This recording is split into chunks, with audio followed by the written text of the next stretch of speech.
who was my entire world for 45 years. My son Ryan and my daughter-in-law Megan insisted I was too heartbroken, too old to be alone. They insisted I take this trip to Miami. "Get some sun, Dad," Megan had said, her smile so wide and caring. "We'll handle everything back in Chicago." And oh, they handled it. At 5:01 this morning, my private phone rang, ripping through the silence of my hotel suite. It was Mike, the head of security at my Chicago penthouse. His voice was tight with panic. "Mr. Anderson, we have a situation. The main alarm on 30A is blaring. Your son and daughter-in-law are at the door." I sat up. I wasn't scared. I wasn't even surprised. I had been waiting for this call. "They have a key, Mike." "What's the problem?" "That's just it, sir. Their code failed 3 times. And now, now, Mrs. Anderson is in the main lobby. She's screaming at my staff.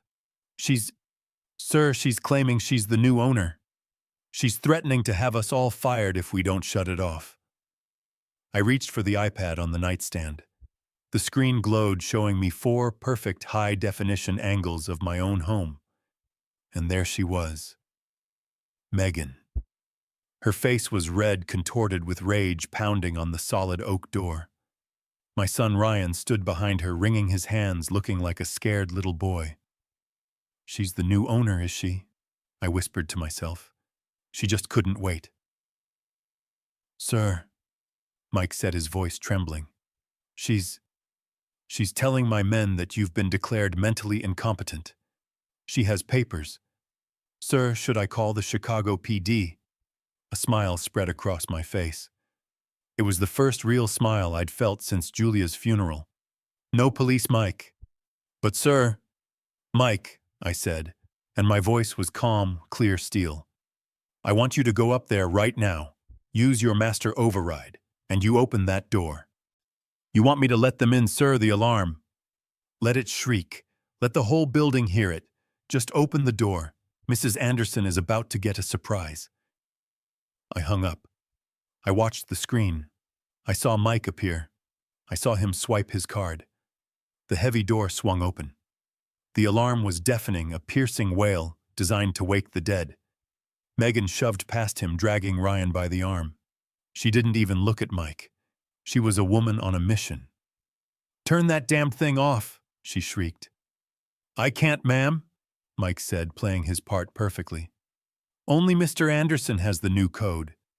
"It doesn't matter," Megan yelled, her voice cutting through the alarm. She was marching straight for my study. "We just need the papers, Ryan. Get the safe." I leaned back against the plush pillows of my Miami hotel bed. I turned up the volume on the iPad. This was the part I had been waiting for. This wasn't just about the $3 million penthouse. This wasn't even about the $4 million she had already stolen from me.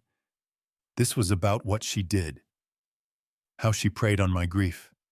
How she sat with me, holding my hand, telling me she would take care of me, while her other hand was feeding me pills to make me confused.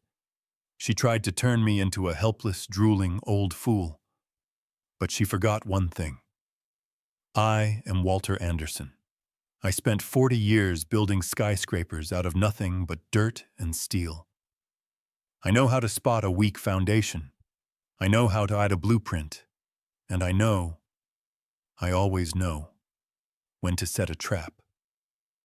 Before I tell you exactly what that greedy fool found waiting for her inside my safe, I want to know where you're listening from tonight. Drop your city in the comments below. And please hit that like button and subscribe to the channel if you believe that underestimating your elders is the last mistake anyone should ever make. You're going to want to hear the rest of this. The story. It starts 6 months ago. The day I buried my wife. It all started 6 months ago. The day I buried Julia. The rain was cold, a relentless Chicago drizzle that soaked through my black wool coat. I stood there, 70 years old, and feeling every single day of it, watching the polished casket lower into the earth. 45 years. How do you say goodbye to 45 years? You don't. A piece of you just gets buried right alongside them. I was barely aware of the umbrella over my head. My son Ryan stood on one side, his face pale and weak, looking lost. On my other side was Megan, my daughter-in-law. She was the strong one. She held my arm, her grip firm, supportive. She was the perfect picture of a grieving, dutiful daughter. "Dad," she whispered, her voice full of carefully crafted sympathy. "It's okay. You don't have to worry about anything. Ryan and I are here now. We're going to take care of you." I just nodded, numb. The words didn't really register. Nothing did except the hollow, aching void where my wife used to be. They drove me home. Home to the large $4 million house in the suburbs that Julia and I had built together brick by brick. The house where we raised Ryan. The house where every room, every hallway, every corner held a memory. As I walked in, the silence was deafening. The smell of Julia's roses in the foyer was gone. The sound of her laughing in the kitchen, gone. It wasn't a home anymore. It was a mausoleum.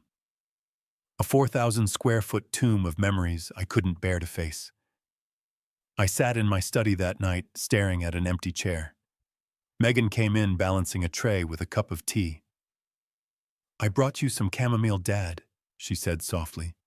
"It'll help you sleep." I took it. I drank it. I didn't realize at the time that it was more than just tea. It was the beginning. She was already starting testing me, seeing how pliable I was, how much I would accept from her caring, gentle hand. "You shouldn't be here alone," she said, kneeling by my chair, her eyes full of concern. "This house, it's too much for you now.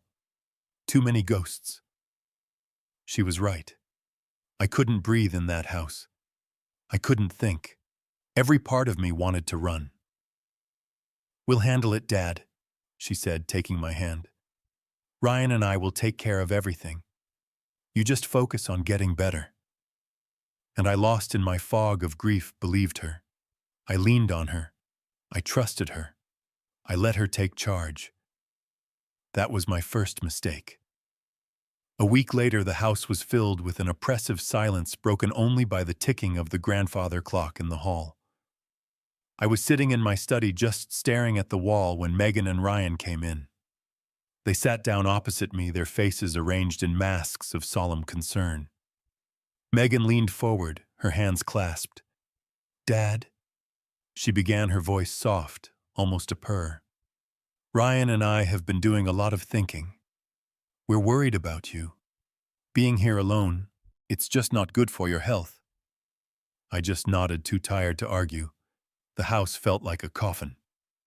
"We think," she continued, "that you deserve to be somewhere lighter, somewhere you can be taken care of."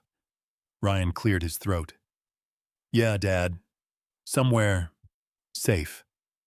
"Exactly," Megan said, picking up the thread. "So we had an idea. This house, it's too much.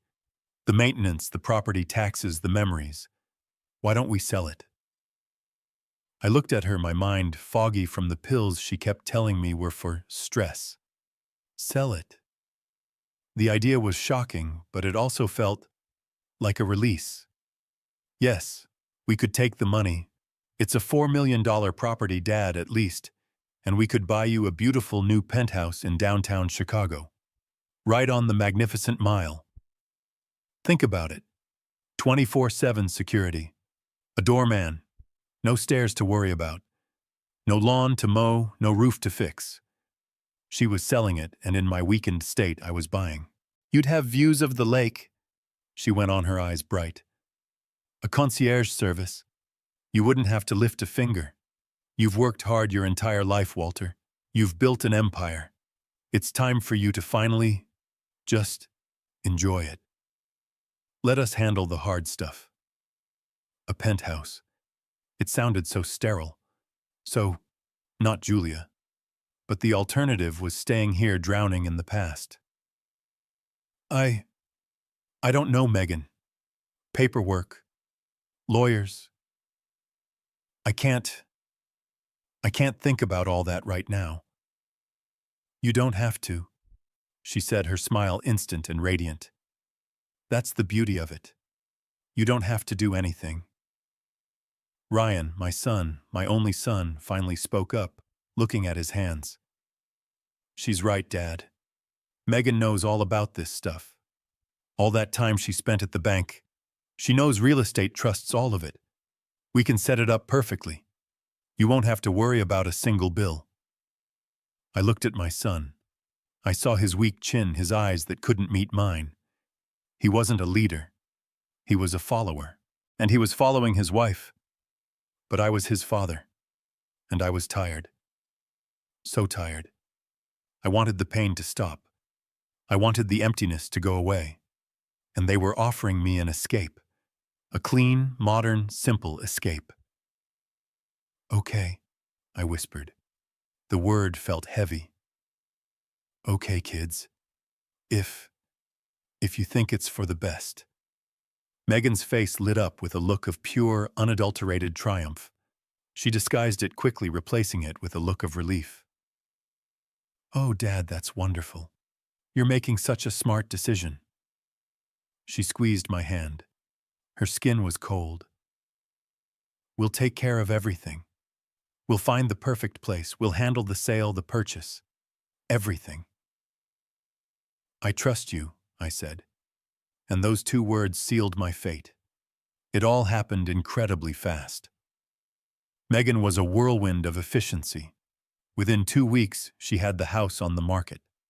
She brought a stack of papers to my study. A stack so thick it looked like a phone book. What's all this? I asked, my head already aching. Just the standard paperwork, Dad, she said, breezy, pulling out a pen. This is the listing agreement for the sale of this house. This is the power of attorney, so I can sign the closing documents on your behalf. You don't want to sit in a stuffy office for 3 hours, do you? No, I suppose not. And these, she said, tapping the largest stack, are the documents to set up the new trust for the penthouse. It's just a legal thing.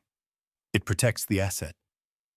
My lawyer said it's the smartest way to do it for tax purposes. It just means all the bills for the new place. The HOA fees, the taxes. They get paid automatically. You won't have to think about a thing. I looked at the pages. Legal jargon swam in front of my eyes. Irrevocable. Trustee. Beneficiary. Words that meant nothing to me. I was a man of concrete and rebar, not fine print. Megan, it's a lot. Don't read it, Dad, she said, her voice soothing, just like the tea she brought me every night. That's what you have me for. I've read every word. It's all standard.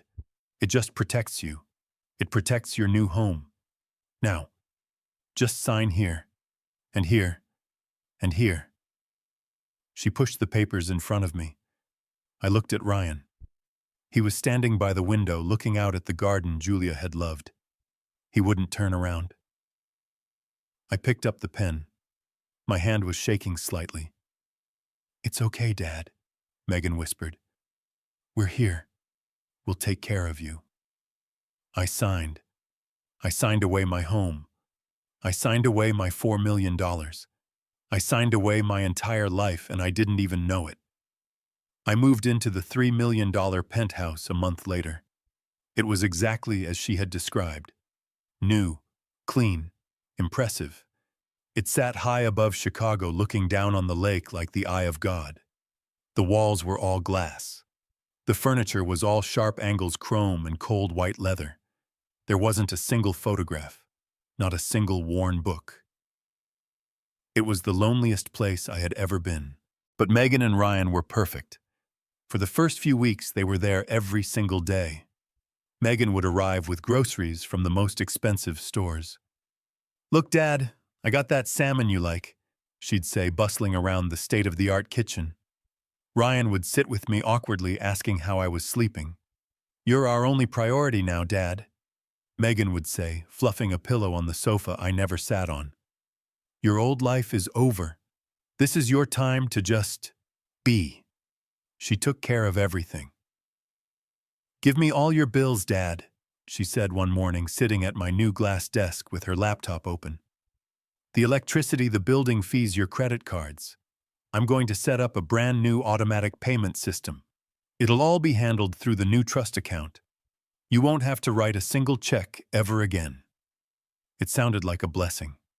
I was 70 years old. I had just lost my wife. The last thing I wanted to do was argue with the bank. I handed over my statements, my account numbers, my passwords. I gave her everything. "This is just so much easier," she explained, her fingers flying across the keyboard. "For security, the bank will now route all confirmations through me as the trustee. It's just cleaner. It stops any potential fraud. You'd be surprised how many scammers target seniors after a loss." She made it sound like she was protecting me. I tried to log into my old savings account a week later, the account that held the $4 million from the house sale. The screen flashed red. "Access denied. Please contact your account administrator." I called Megan. "Oh, that," she said, laughing lightly. "That's just part of the new system, Dad. Don't you worry about that account. That's the trust's main capital account. It's not for spending. It's for investing. I've set up a brand new checking account just for you, for your daily expenses. I'll transfer $5,000 into it every month. That should be more than enough for your coffee and books, right?" I guess so, Megan. Thank you." "See, nothing to worry about," she said, her voice dripping with kindness. "You just rest." And so I did. I lived in my glass cage 30 floors above the world. I was safe. I was secure. I was taken care of. I had $5,000 a month to play with. I was the perfect grieving, well-managed old man. I had no idea I was already a prisoner.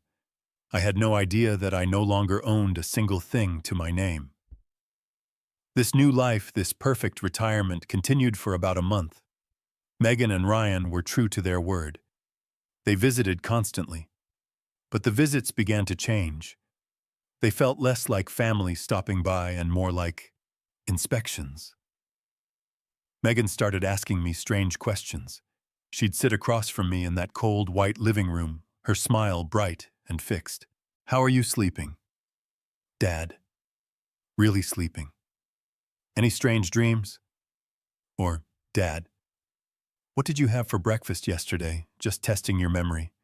It's important to keep sharp. I'd tell her I had oatmeal, and she'd exchange this quick, subtle glance with Ryan. A look that lasted less than a second, but it felt like a door slamming shut. "That's funny," she'd say, her voice light. "I was here yesterday and we had eggs.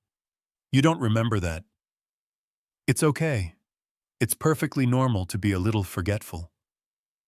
But I did remember. I remembered her insisting I eat the eggs even though I wanted oatmeal. I remembered she'd said they were better for my protein levels. She was planting seeds.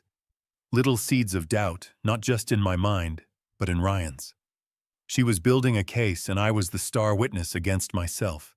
She lovingly reorganized my medicine cabinet. "Dad, this is a mess. You could take the wrong pill. Let me fix it for you. I'll put everything into a weekly organizer. All you have to is pop open the little door for Monday." I thanked her. It seemed so helpful. But a few days later, I started feeling foggy, groggy. Not myself. I'd wake up from a nap in the afternoon with no idea how much time had passed. I blamed it on my grief, on old age. I didn't realize I was being medicated. My confidence, the steel spine that had held me up for 70 years, was beginning to soften. I started to question myself. Maybe I was forgetting things. Maybe I was getting old and confused. Maybe I really did need them to manage everything for me, so that's exactly where she wanted me. The first crack in her perfect facade appeared on a Tuesday. I was checking my email, one of the few things I still did for myself, and I saw a message from the building's homeowners association, the HOA. It was a generic newsletter about the swimming pool being cleaned. I almost deleted it. But something made my eye catch the greeting. It wasn't addressed to me, Walter Anderson. It read, "Dear Mrs. Megan Anderson, owner Unit 30A. Owner, not primary contact, not care of Walter Anderson. Owner." My heart did a strange, slow tumble in my chest.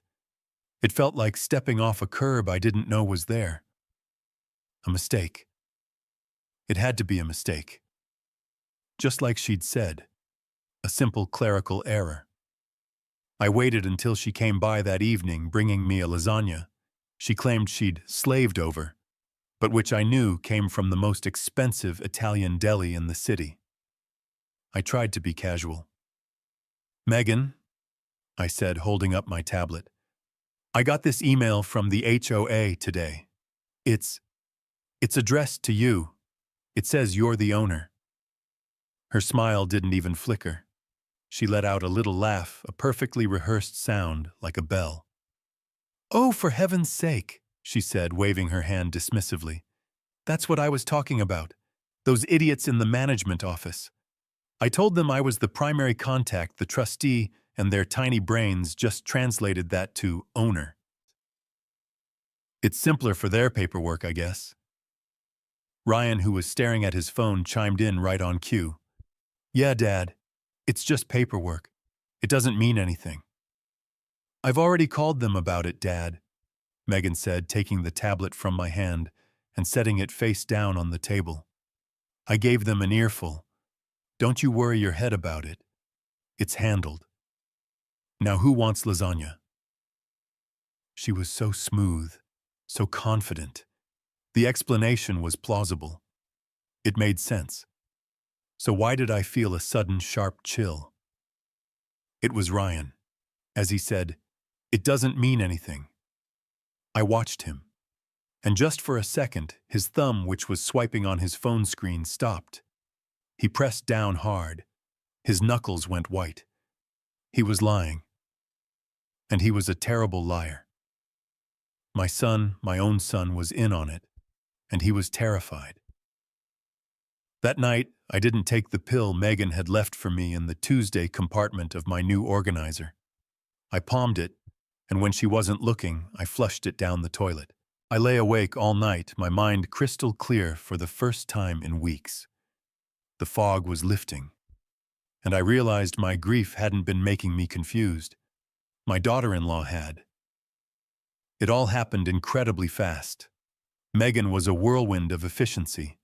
She had the old house sold in 2 weeks for the full $4 million asking price. She was, as Ryan kept saying, very good at this. Then came the day of the signing. She arrived at the old house where I was still packing up Julia's belongings, carrying a leather briefcase. She sat me down at the large mahogany desk in my study, the desk where I had signed countless multi-million-dollar construction contracts. She clicked open her briefcase and pulled out a stack of papers so thick it looked like a phone book. It must have been 3 inches high, bound in blue legal covers. "All right, Dad," she said, her voice bright and professional. "This is the last big hurdle, then you can relax." I looked at the stack, my head already aching. I felt foggy. The chamomile tea she'd been bringing me every night, the pills she insisted were just supplements for stress.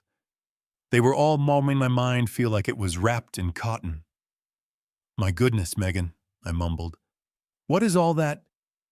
"It's just the final paperwork, Dad," she said breezily, uncapping an expensive-looking pen.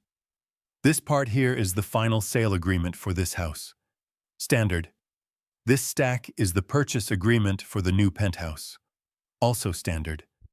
And this," she tapped the thickest pile, "this is just the boring legal stuff to set up the trust." "A trust?"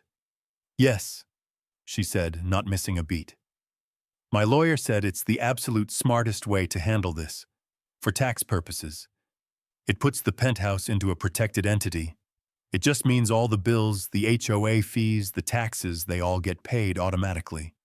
You won't have to think about a single thing.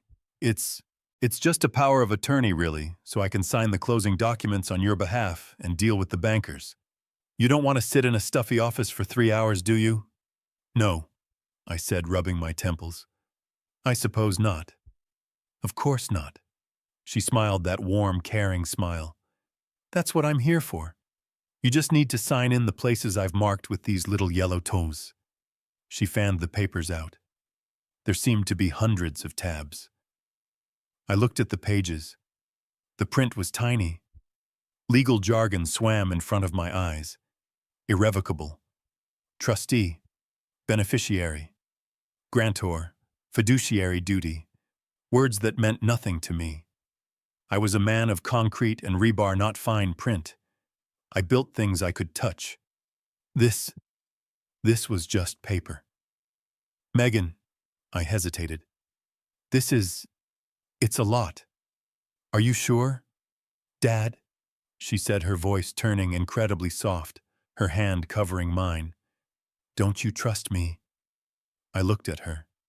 She was my son's wife. She had been nothing but kind to me since Julia passed. She was the one holding the family together. Of course I trust you, dear. Then don't read it.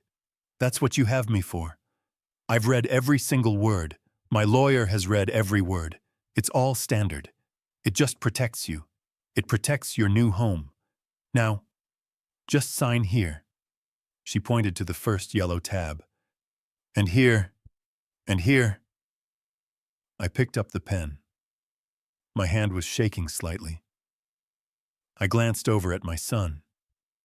Ryan had been standing by the window the entire time, his back to me, looking out at the garden Julia had loved so much.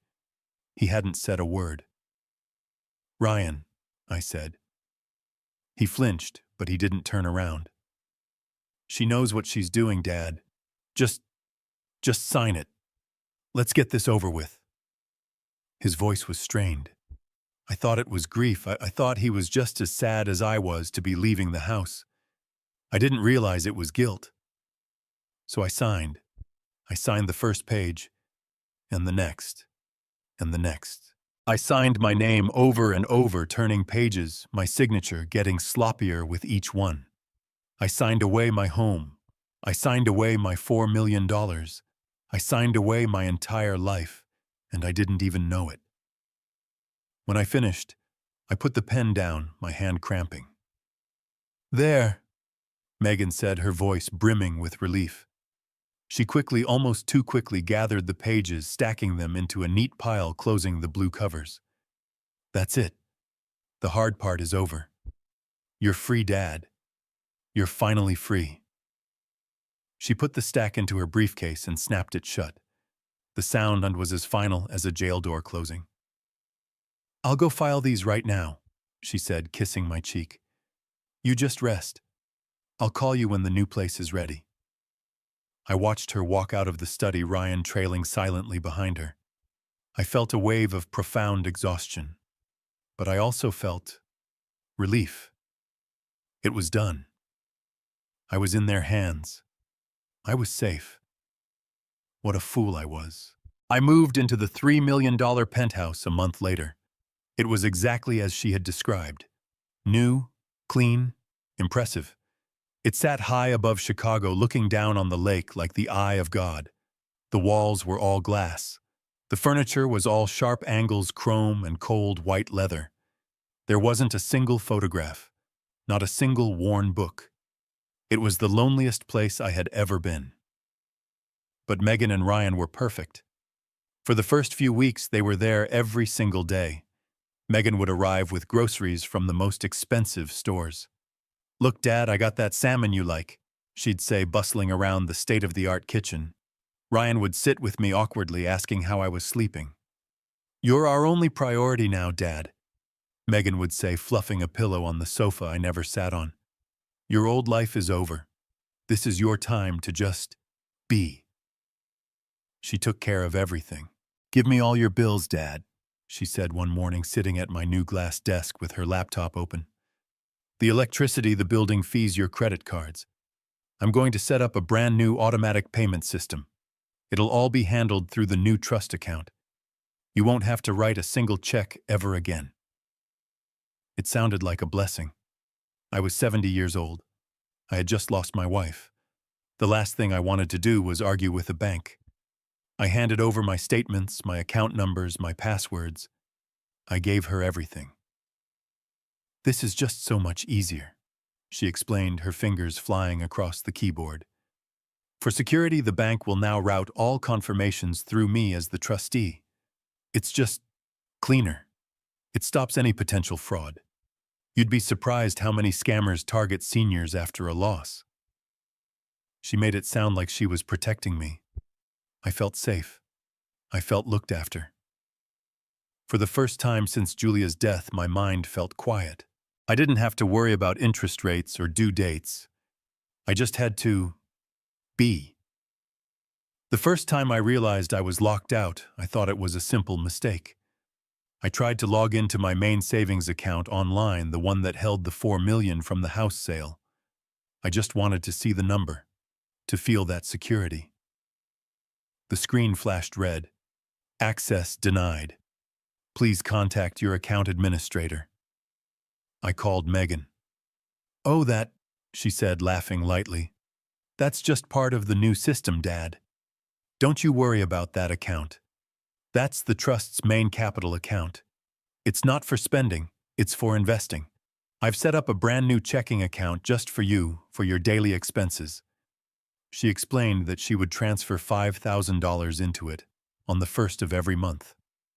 That should be more than enough for your coffee and books, right? I guess so, Megan. Thank you. It's just, I like to see my own statements.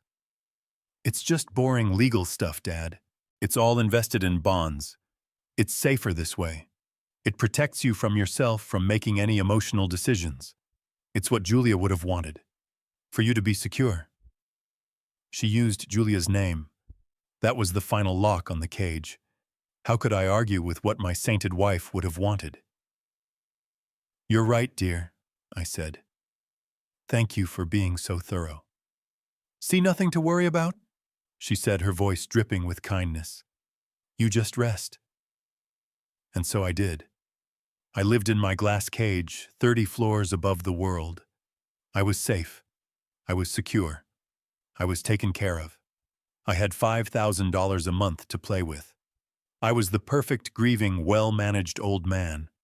I was a prisoner, and I didn't even know it. This new life, this perfect retirement, continued for about a month. But the visits began to change. They felt less like family stopping by and more like inspections.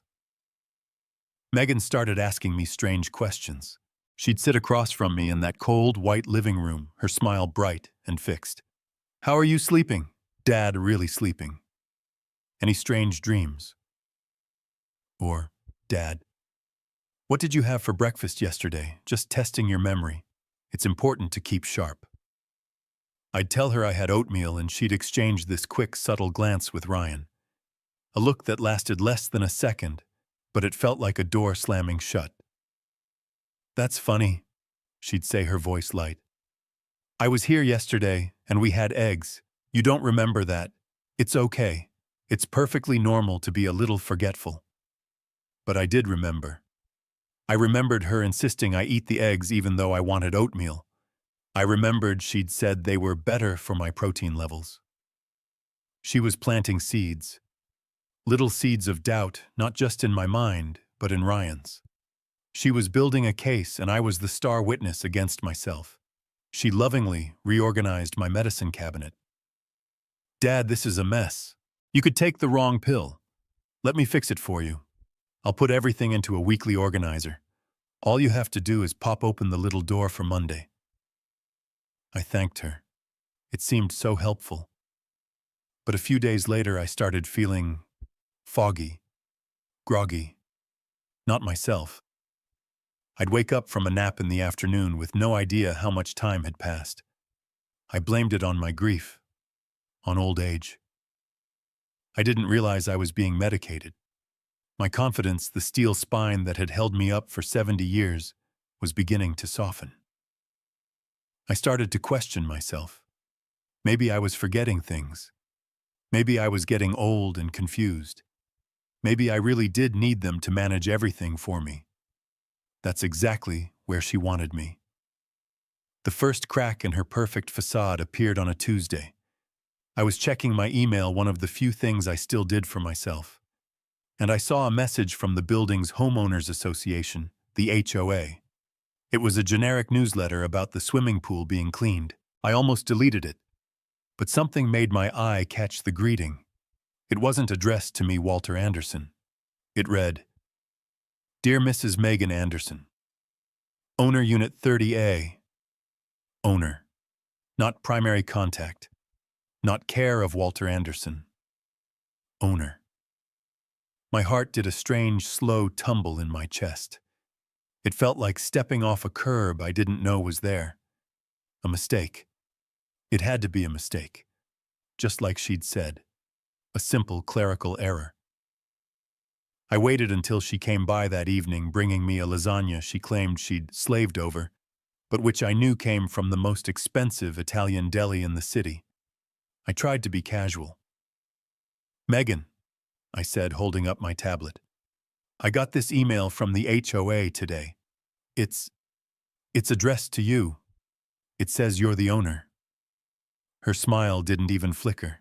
She let out a little laugh, a perfectly rehearsed sound like a bell. Oh, for heaven's sake, she said, waving her hand dismissively. That's what I was talking about. Those idiots in the management office. I told them I was the primary contact, the trustee, and their tiny brains just translated that to owner. It's simpler for their paperwork, I guess. Ryan, who was staring at his phone, chimed in right on cue. Yeah, Dad. It's just paperwork. It doesn't mean anything.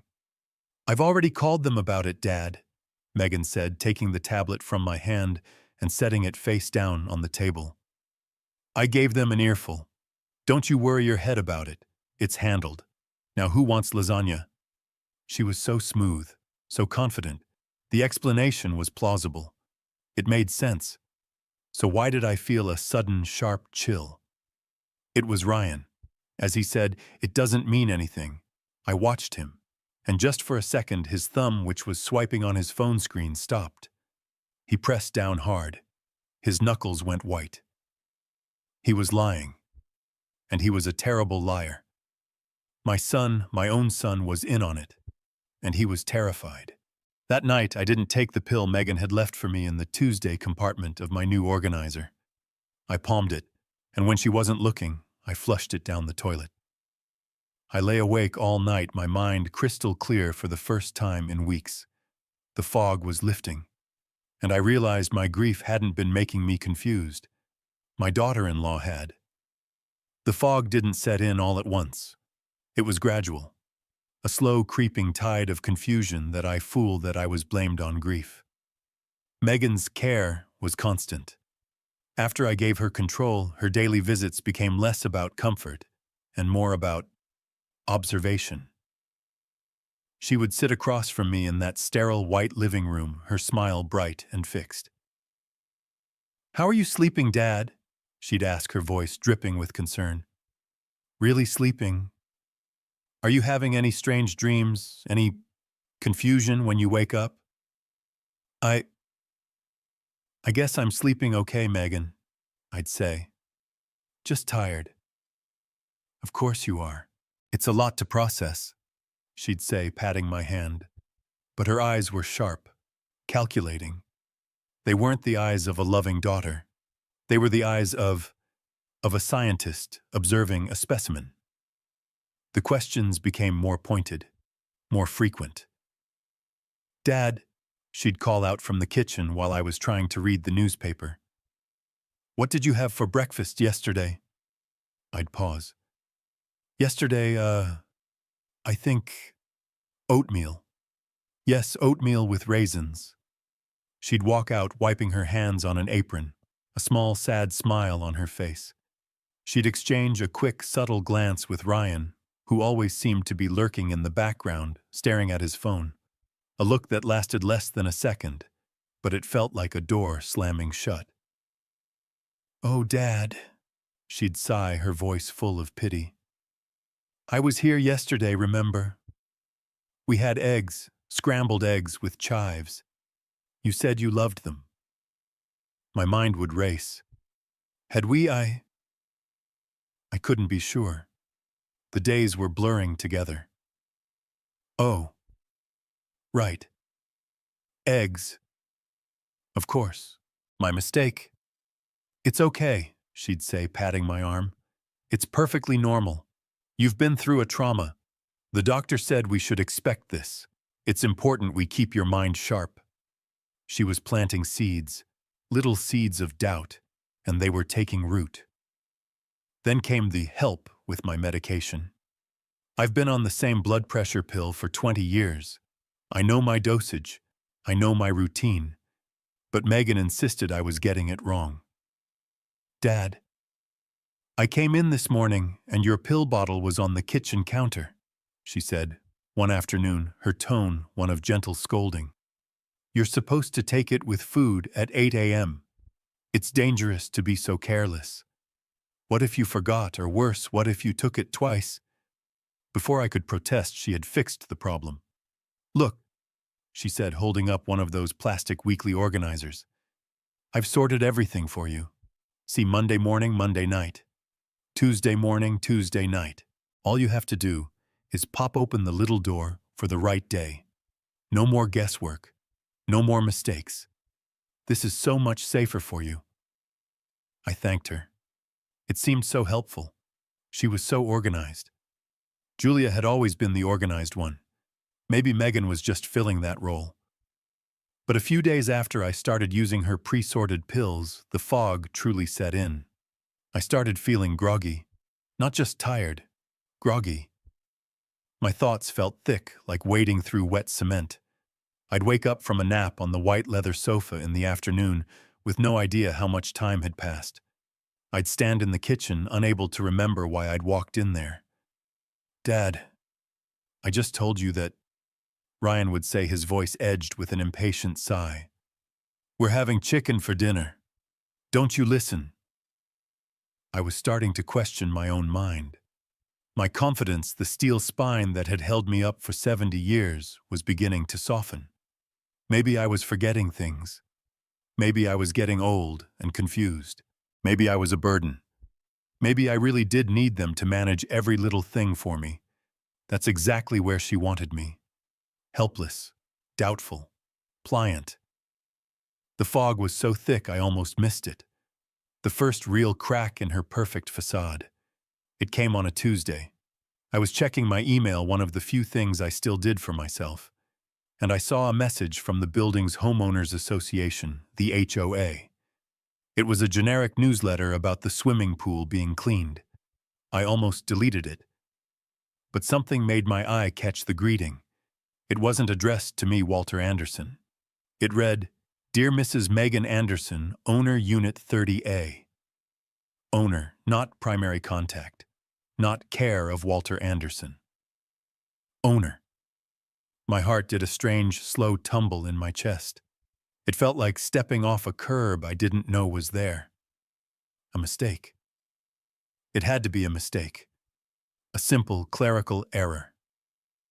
I looked at the little plastic pill organizer on the counter. Tuesday. I hadn't taken my pill yet. My mind felt clear. I decided for the first time to wait. I palmed the small white pill and slipped it into my pocket. I needed to ask her about this email. I needed to see her face when I asked. I didn't take the pill that night. I palmed it, a small chalky white tablet, and when Megan went to the kitchen to get me some water, I dropped it into the soil of the enormous lifeless orchid she had placed in the living room. I hoped it would kill the plant. I lay awake all night, my mind crystal clear for the first time in weeks. The fog was lifting, and I realized my grief hadn't been making me confused. My daughter-in-law had. I spent the next day in a state of quiet, cold rage. I went through the motions. I pretended to be slightly groggy. I forgot where I put my reading glasses. I let Megan help me. All the while I was observing. The first crack in her perfect facade appeared on a Tuesday.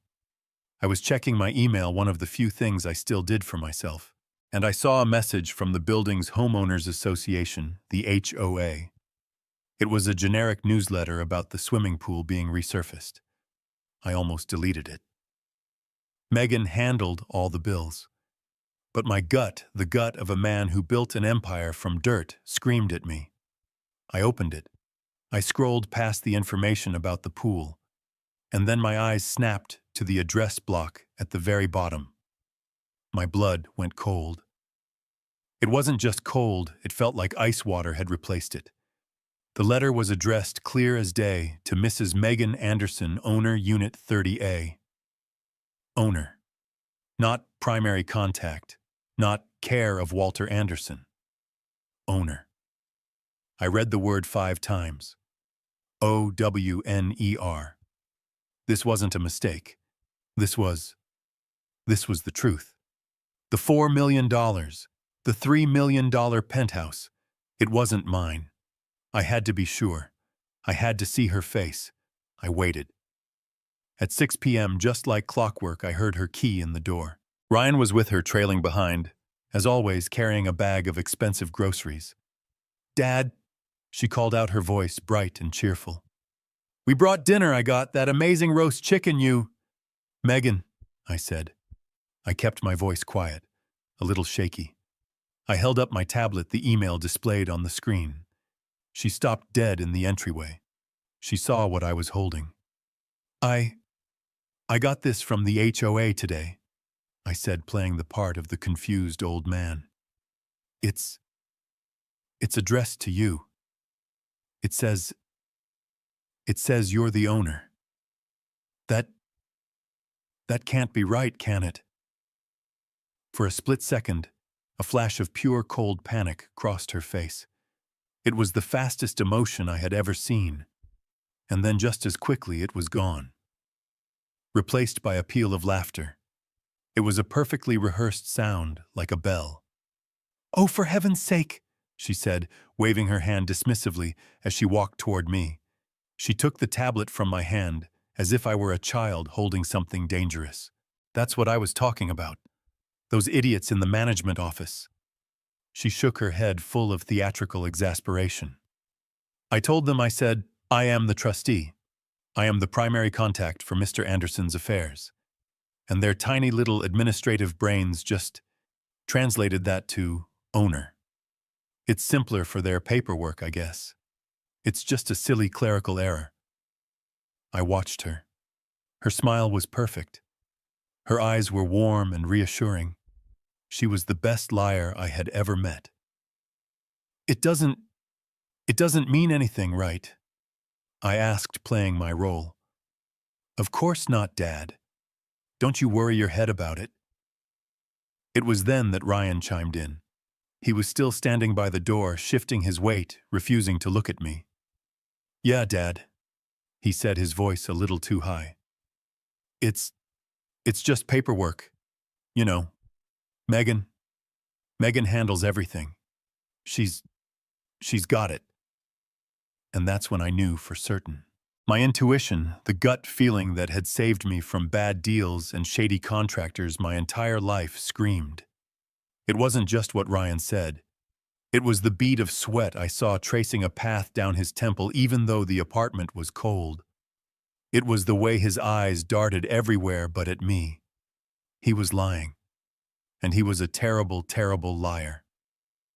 My son, my own son, was in on it. He was terrified, but he was letting her do it. "Oh," I said, slumping my shoulders, letting my face fall into an expression of relief. Okay, dear. I was just confused." "I know, Dad," Megan said, patting my arm, her smile victorious. "That's why I'm here, to handle all the confusing stuff. Now who wants chicken? I'll fix you a plate." I watched them walk into my kitchen. My kitchen. My stomach twisted. I wasn't hungry. I was at war. I didn't say another word about the email. I ate the chicken. I smiled. I let her fluff my pillows. I was the perfect, docile, slightly confused old man. But the moment they left, the real Walter Anderson, the man who built a company from scratch, the man who could spot a lie from a mile away, went to work. My first act of defiance was to stop taking her pills. I flushed that night's dose. The next morning, I did the same. Within 48 hours, the fog I'd been living in began to burn away. My thoughts felt sharp again. The world regained its edges, and with that clarity came a cold, calculated fury. She thought I was a technological dinosaur. She handled my bank accounts, but she never bothered to look at my real passions. I was a builder. I love systems. I love technology. When I moved into this penthouse, I had the best smart home security system on the market installed. Not just the building's generic system. My own. It was all controlled from an app on my phone. An app Megan didn't know existed. She knew about the smart lock on the front door. She had a code. Ryan had a code. But she thought it was just a simple lock. She didn't know that every entry, every exit was logged. Timestamps, user identification, duration, all stored securely in a cloud she couldn't touch. I waited until the next day. I told them I was going for my usual 2-hour walk in the park. I saw Ryan look relieved that I was getting out. I left the building, walked 2 blocks, and sat down in a small coffee shop. I ordered a black coffee, opened my phone, and pulled up the security app. My hands were steady. This wasn't grief. This wasn't confusion. This was an investigation. I filtered the access logs for the past month. I set the parameters. Show all entries by user Megan Anderson between 10 a.m. and 4 p.m. on weekdays. The times I was supposedly out for my walks or at my weekly chess game with my old friend Paul. The list populated instantly, and my blood ran cold. It wasn't just 1 or 2 clerical errors. It was a pattern. Monday, October 14th, 2:15 p.m. User Megan Anderson. Entry granted. Duration 18 minutes. Wednesday, October 16th, 2:10 p.m. User Megan Anderson. Entry granted. Duration 22 minutes. Friday, October 18th, 11:32 a.m. User Megan Anderson. Entry granted. Duration 15 minutes. On and on it went. 5 entries in the last month alone. 5 times she had come here using her key when she knew I wasn't home. My mind raced, connecting the dots. She wasn't here to clean. She wasn't here to drop off food. She was here, snooping, searching. What was she looking for? My old will, my financial papers. I scrolled through the logs, my thumb shaking with rage. I cross-referenced the dates. Monday the 14th. That was the day after I had forgotten we'd had eggs for breakfast. She had been testing me, seeing if the drugs were working, and then coming back when I was out to do what she was in my home. Uninvited. Unsupervised. For 15-20 minutes at a time. A cold dread washed over me, far worse than the suspicion about the email. What does a person do when they have free run of a confused old man's apartment? I thought about my desk, my study, the small safe where I kept my old papers. And then I thought about my medicine cabinet, the cabinet she had so helpfully organized for me. She wasn't just checking on me. She wasn't just looking for documents. She was tampering with my life. I paid for my coffee and walked back to the penthouse. I didn't go to the park. I needed to know what she was doing during those secret 15-minute visits. I needed to set a trap of my own. I had to know. I couldn't just wait for the next time she decided to drop by. I had to make the next time happen now. The next morning, I followed my routine perfectly. I put on my walking shoes and my coat. Megan and Ryan had stayed the night just to check on me. They were in the kitchen drinking my coffee. Going for my walk, Sauce, I announced. I made my voice sound a little vague, a little foggy, just the way she liked me. That's great, Dad, Megan said, her smile bright. Get some fresh air. We'll be right here, just tidying up a few things for you. Tidying up, that's what she called it. I left the apartment. I walked out the front lobby of the building, waved to the doorman, and turned the corner onto Michigan Avenue. I didn't go to the park. I waited 2 minutes, my heart pounding, a steady, cold rhythm. Then I slipped back into the building through the side service entrance. I knew the code. I didn't take the elevator. I took the stairs. 30 flights. It was hell on my 70-year-old knees, but the adrenaline, the pure, clean rage burned away the pain. I got to my floor panting and cracked the heavy fire door. Just an inch. Just enough to see the hallway and the polished oak door of my penthouse. And I waited. I didn't have to wait long. 10 minutes. That's all it took for her patience to run out.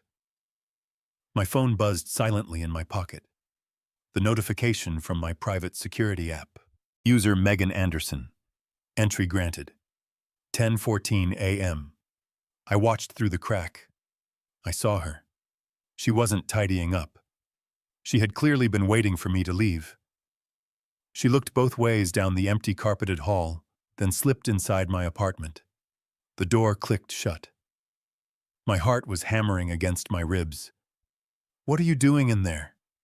I started counting. 1 minute, 5 minutes, 10 minutes. At the 15-minute mark, my phone buzzed again.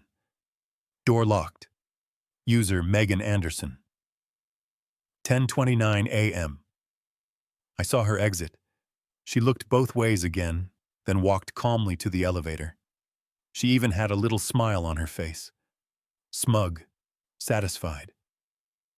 I waited another 5 minutes just to be sure the coast was clear. I walked to my door and used my own code. I entered my apartment like a thief. The air was still. It smelled faintly of her expensive perfume. Where had she gone? What had she done? I walked through the living room. Nothing seemed out of place. I went to my study. The small, cheap safe I kept in the closet, the one I wanted her to know about, was untouched. My desk drawers looked neat, but she wasn't looking for money. Not yet. She was managing me. My feet carried me to the master bedroom, to the ensuite bathroom. The white marble counters were pristine. Everything looked normal. I opened the medicine cabinet, and there it was, the helpful weekly organizer. Monday, Tuesday, Wednesday, all neatly arranged with her pills. My eyes scanned the shelves, my shaving cream, my toothbrush, and my bottle of blood pressure medication. Lisinopril. The prescription label from Walgreens was clear. Everything looked exactly as it should. I almost turned away. I almost convinced myself I was paranoid that the email was just a clerical error. But my gut, my builder's gut, told me something was wrong. The bottle. It was just slightly too far to the left. I'm a man who likes his things aligned. I always keep it flush with the edge of the shelf. I reached in. My hand was shaking now. I picked up my prescription bottle, and I saw it. Tucked behind the large bottle of aspirin hidden in the dark back corner of the cabinet was another bottle. It was almost identical. Same size, same amber color, same white safety cap. But the label was different. It wasn't a prescription label from my pharmacy. It was a generic label, the kind you buy online. The name on it wasn't Lisinopril. It was a name I didn't recognize. Diazepam. I opened the bottle. The pills inside were small white and scored down the middle. They looked exactly like my blood pressure medication. She wasn't just giving me pills. She was swapping them.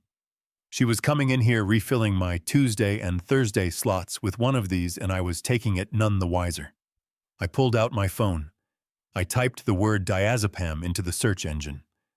The results loaded instantly. It was a sedative, an anti-anxiety medication. Common side effects included drowsiness, dizziness, confusion, memory impairment, and difficulty concentrating. I leaned against the cold marble counter. I felt sick. She wasn't just planting seeds of doubt. She was actively drugging me. She wasn't waiting for me to become senile. She was making me senile. This wasn't just greed. This wasn't just a scam. This was a cold, calculated chemical assault. She was trying to destroy my mind piece by piece to make her lie a reality. She was trying to turn me into a ghost in my own life. And God help me, she had been succeeding. I stood there for a long time, the 2 pill bottles in my hand. One was my life. The other was my prison. The fog in my head was gone, replaced by a cold, hard clarity. This was a war. And in a war, you don't use the enemy's phone. You don't use the house landline. You don't use anything they can trace. I was not some weak, doddering old fool. I was Walter Anderson. I built a construction empire from nothing but grit and 2x4s. I'd faced down union bosses, corrupt city inspectors, and billion-dollar competitors. I knew how to fight. And my daughter-in-law had just made the biggest mistake of her life. She had started a war with a man who had nothing left to lose. I put the sedative bottle back exactly where I found it, hidden behind the aspirin. I put my real blood pressure pills into my pocket. From now on, I was only taking what I knew was safe. I walked out of my apartment. I told the doorman I was going for another walk. I went to a small convenience store 3 blocks away. I paid cash for a cheap prepaid burner phone and a $50 gift card. I walked to a bench in Millennium Park, surrounded by tourists and laughing children.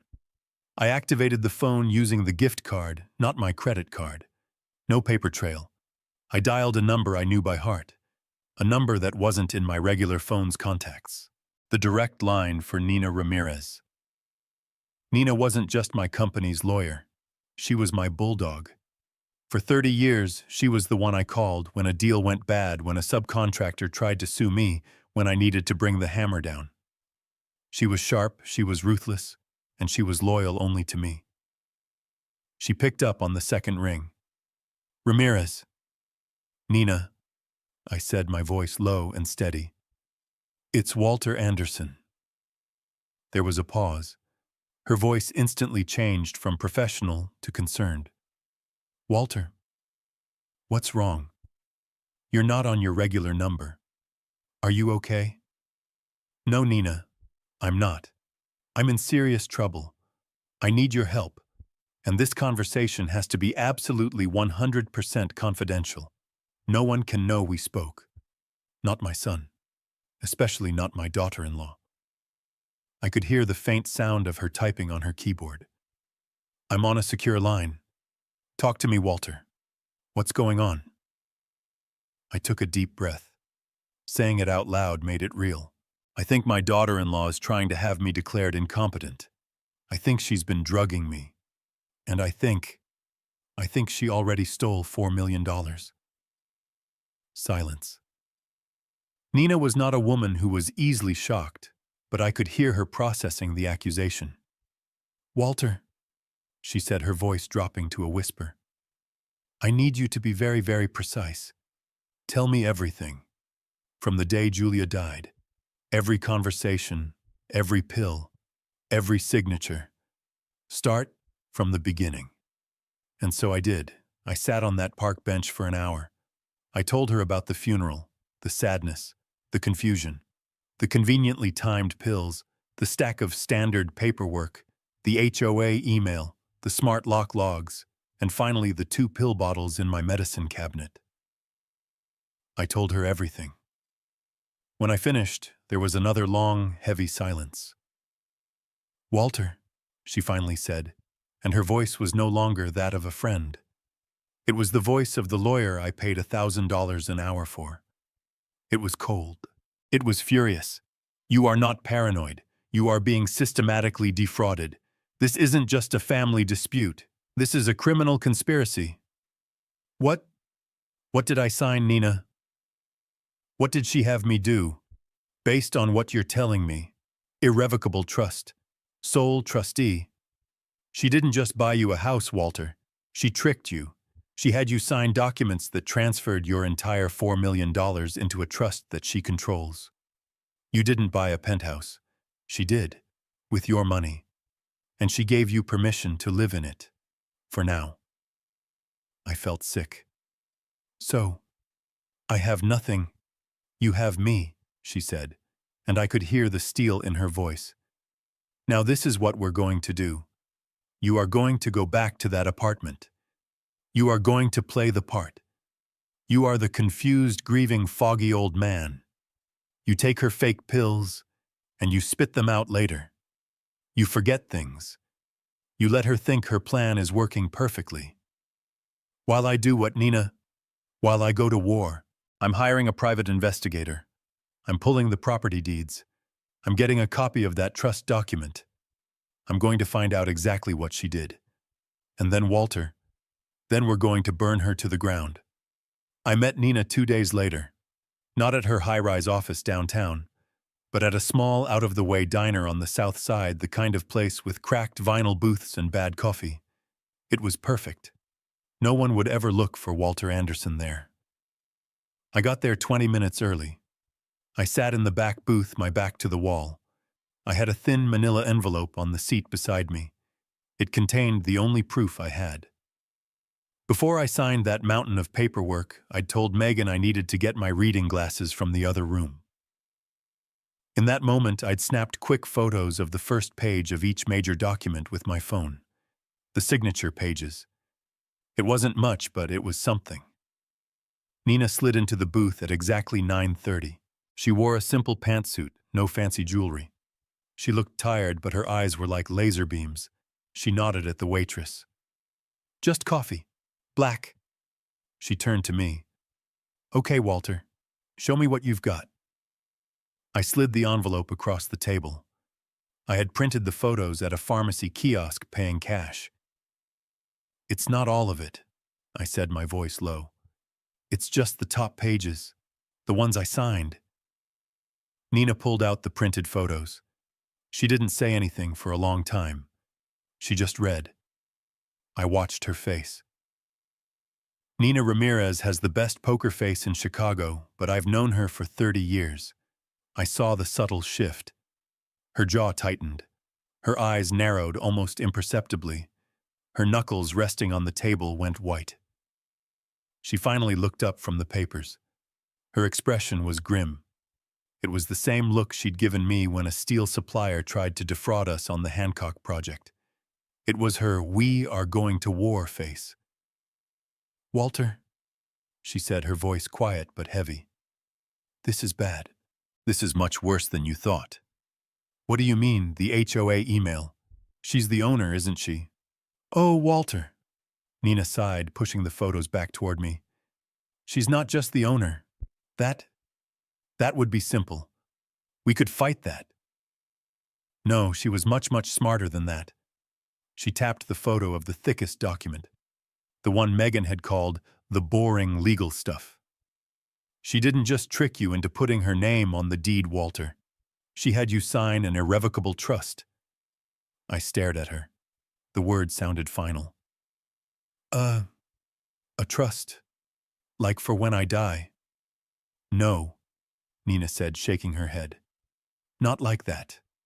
An irrevocable trust. It means what's in it is in it forever. It can't be changed. It can't be undone. And you, Walter, you signed it." My stomach felt like it was full of wet cement. Nina continued laying out the ugly facts one by one. "Based on this signature page, you are the grantor. You're the one who created it. But Megan, she wrote herself in as the sole trustee." "The trustee? That just means she manages it, right?" "It means she controls it," Nina corrected, her voice sharp. "She is the bank. She is the law. She has total, absolute legal control over every single asset put into that trust." "What assets?" I whispered, though I already knew the answer. "The $4 million from the sale of your house," Nina said. "And the $3 million penthouse you're currently living in. It was all purchased by the trust, not by you. Walter, you don't own your home. You don't own anything." I couldn't breathe. The diner suddenly felt hot. 4 million, 3 million, all of it, gone. "But," she said, "I'm taken care of. The $5,000 a month. She's letting you have that," Nina said, leaning in. "Look at this line. You're listed here. Walter Anderson, lifetime beneficiary." "Beneficiary," I repeated. "That sounds good." "It's not. It means you're a guest. It means the trust which she controls is legally obligated to provide for your care. She gets to decide what that means. A roof over your head, $5,000 a month for incidentals. It's a glorified allowance, Walter. An allowance she pays you from your own money. The reality of it hit me like a physical blow.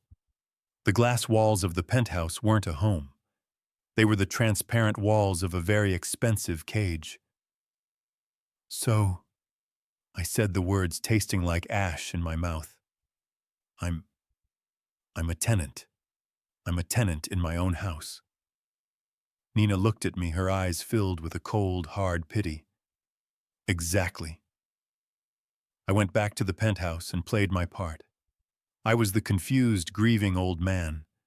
I took the pills she left in the organizer, but I had replaced them with simple baby aspirin. I let her see me forget where I put my keys. I let Ryan help me work the television remote. I smiled. I nodded. And I waited.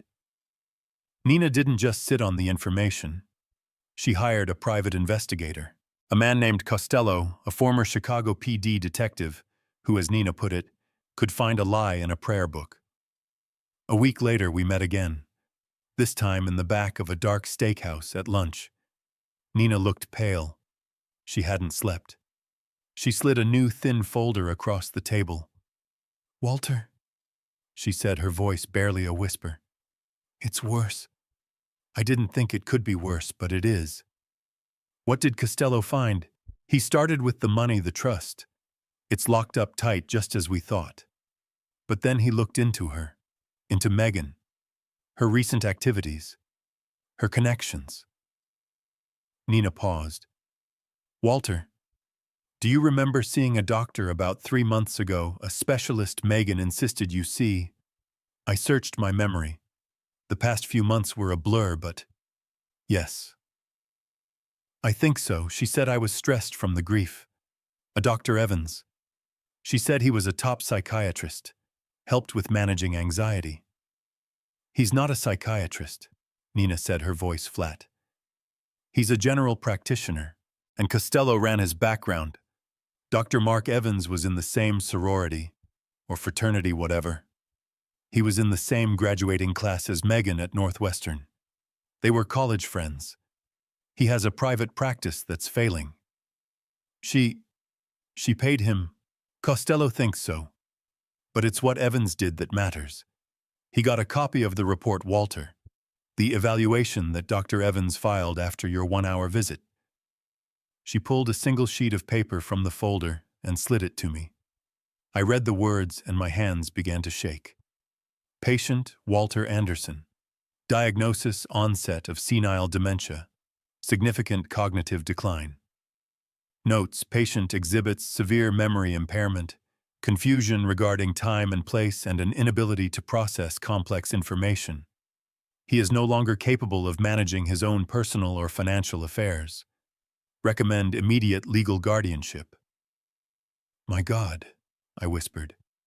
She had this planned. The pills, the questions.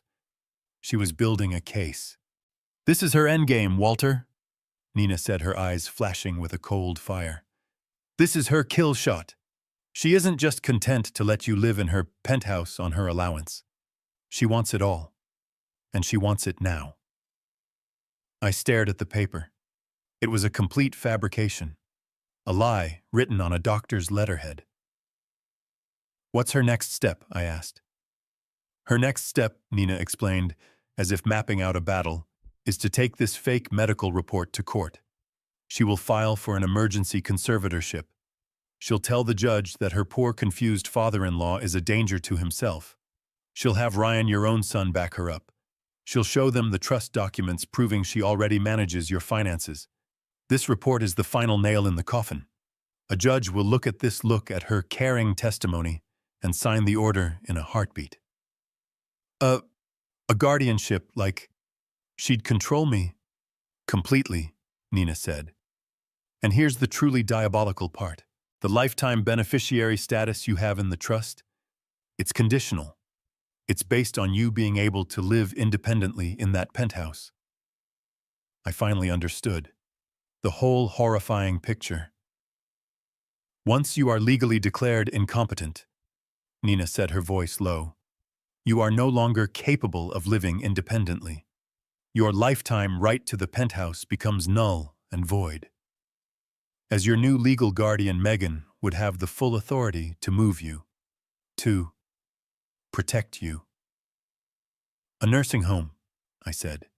The words felt like stones in my mouth. A state-funded one, probably. The cheapest one she can find. The moment you are out of that penthouse, she is free. She can sell it. She can liquidate the entire $4 million trust. She can take every last penny and leave you to rot in a bed, legally silenced, with everyone believing she's the loving daughter-in-law who did everything she could for her sick father-in-law. I looked down at my hands. These hands had built buildings. These hands had held my wife. These hands had raised a son. And now they were shaking with a rage so profound it almost choked me. She's not just stealing my money, Nina, I whispered. She's stealing my life. Yes, Nina said. She is. So the question is, Walter, what are we going to do about it?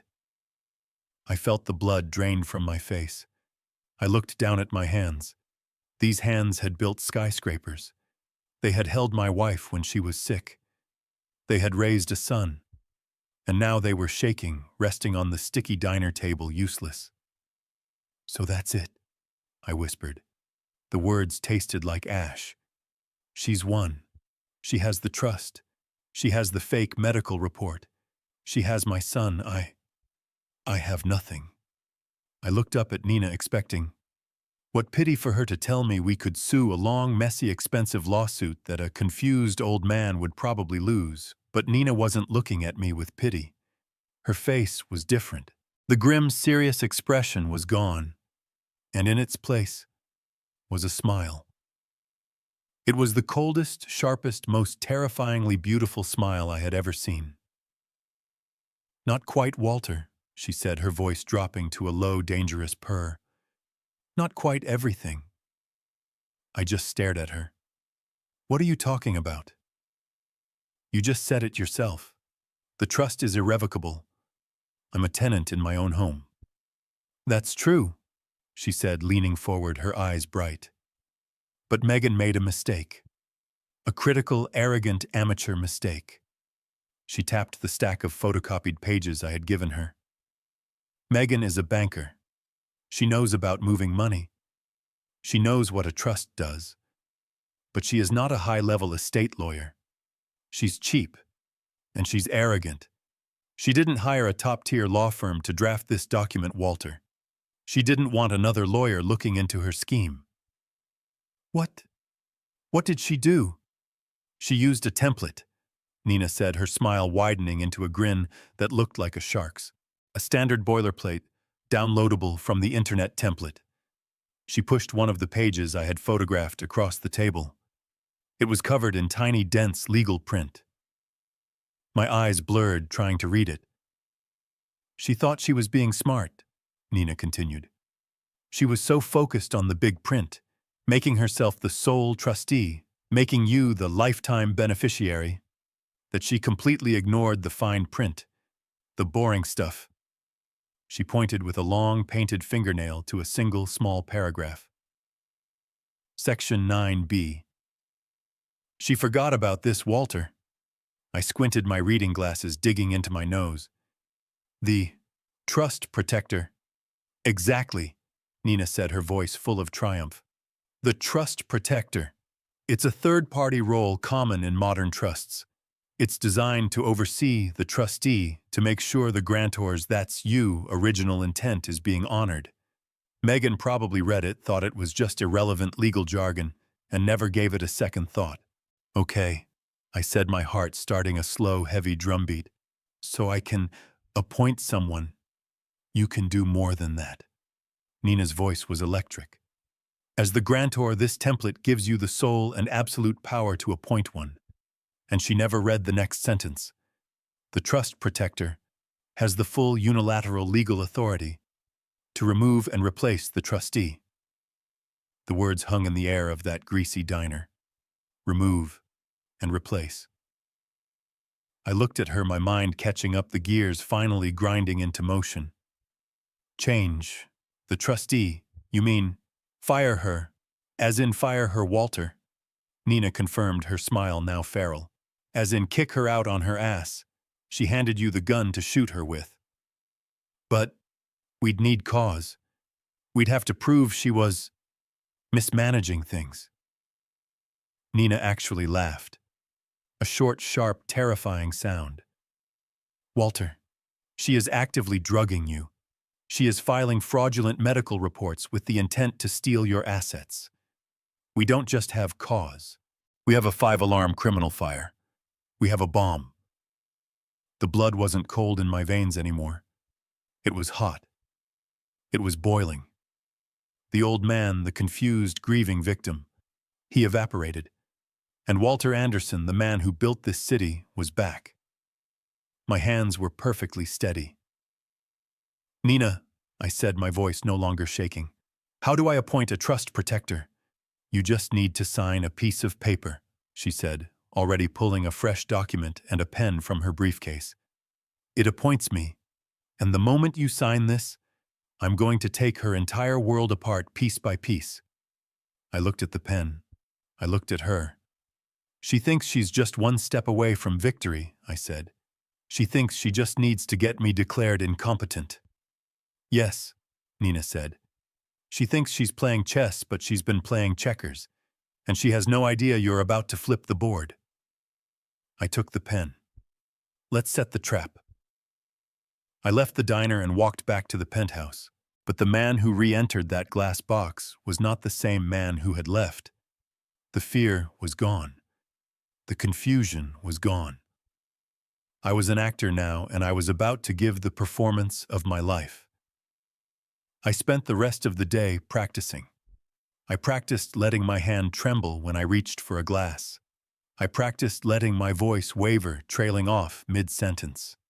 I practiced staring blankly at the television as if I couldn't follow the plot. I even took one of those sedative pills, cut it into a tiny quarter, just enough to make my pupils a little dilated, my movements a little slower. That evening I called Ryan. My voice was weak, pathetic. Son, I'm not feeling well. I'm scared. Can you and Megan come over? I need to see you. We're on our way, Dad, he said, his voice full of that impatient sigh I had come to despise. They arrived an hour later. I was sitting on the cold, white leather sofa, wearing my bathrobe, staring at a blank television screen. Dad, Megan said, rushing in. She was all concern and efficiency. Why are you sitting in the dark? Are you okay? I blinked, letting my eyes take an extra second to focus on her. Megan. Oh, hello, dear. I didn't hear you come in. I was just thinking. What were you thinking about, Dad? She asked, sitting next to me, her hand instantly going to my arm. I don't remember, I whispered, and I let a single genuine tear of rage, disguised as senility, roll down my cheek. I can't remember what I was thinking. I saw her exchange that look with Ryan, the one that said, he's going. It's happening faster than we thought. Ryan, I said, my voice trembling, could you get me a glass of water? As he turned to the kitchen, I executed the move I had planned all afternoon. I reached for the heavy glass coaster on the side table. I fumbled it. It crashed to the marble floor and shattered into a dozen pieces. Oh, I gasped, flinching violently. Oh dear, oh my, I'm so clumsy, so clumsy. It's okay, Dad, it's okay, Megan said, her voice sharp with annoyance before she smoothed it back into honey. It's just a glass. Ryan will clean it up. Ryan came running, and I watched my son get on his hands and knees to pick up the broken glass, his face a mask of resentment. I'm sorry, I whispered, letting my head fall into my hands. I'm so sorry. I think that doctor was right. Megan froze. Which doctor, Dad? The one you took me to. Dr. Evans, the, the specialist. He said I was confused, that my mind. I tapped my temple. He was right.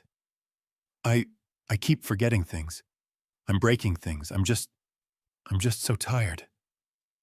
I could feel the shift in the room. The energy crackled. This was it. This was the moment she had been waiting for. Dad, you're just stressed, Ryan said, standing up with the broken glass and a paper towel. No, I said, my voice firm for a second, then breaking again. No, it's more than that. I need a real rest. I need to get away from all this. I've been thinking. I looked at them, my eyes wide and pleading. I'm going to go away. To Florida. My old friend Paul. You remember Paul? He has a place in Miami.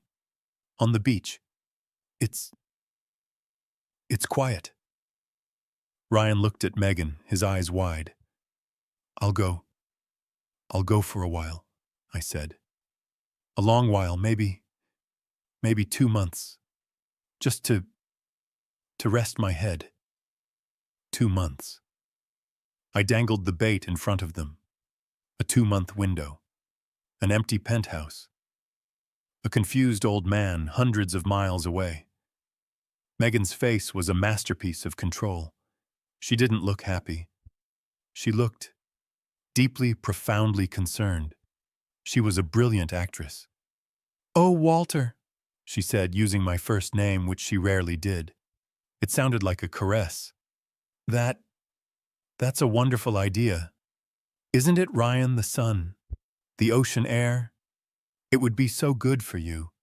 Yeah, Dad, Ryan mumbled, still not looking at me. Yeah, great. 2 months. I'll leave next week, I said. But I'll need your help, Megan. The bills, the apartment. I can't handle it. I need you to handle everything while I'm gone.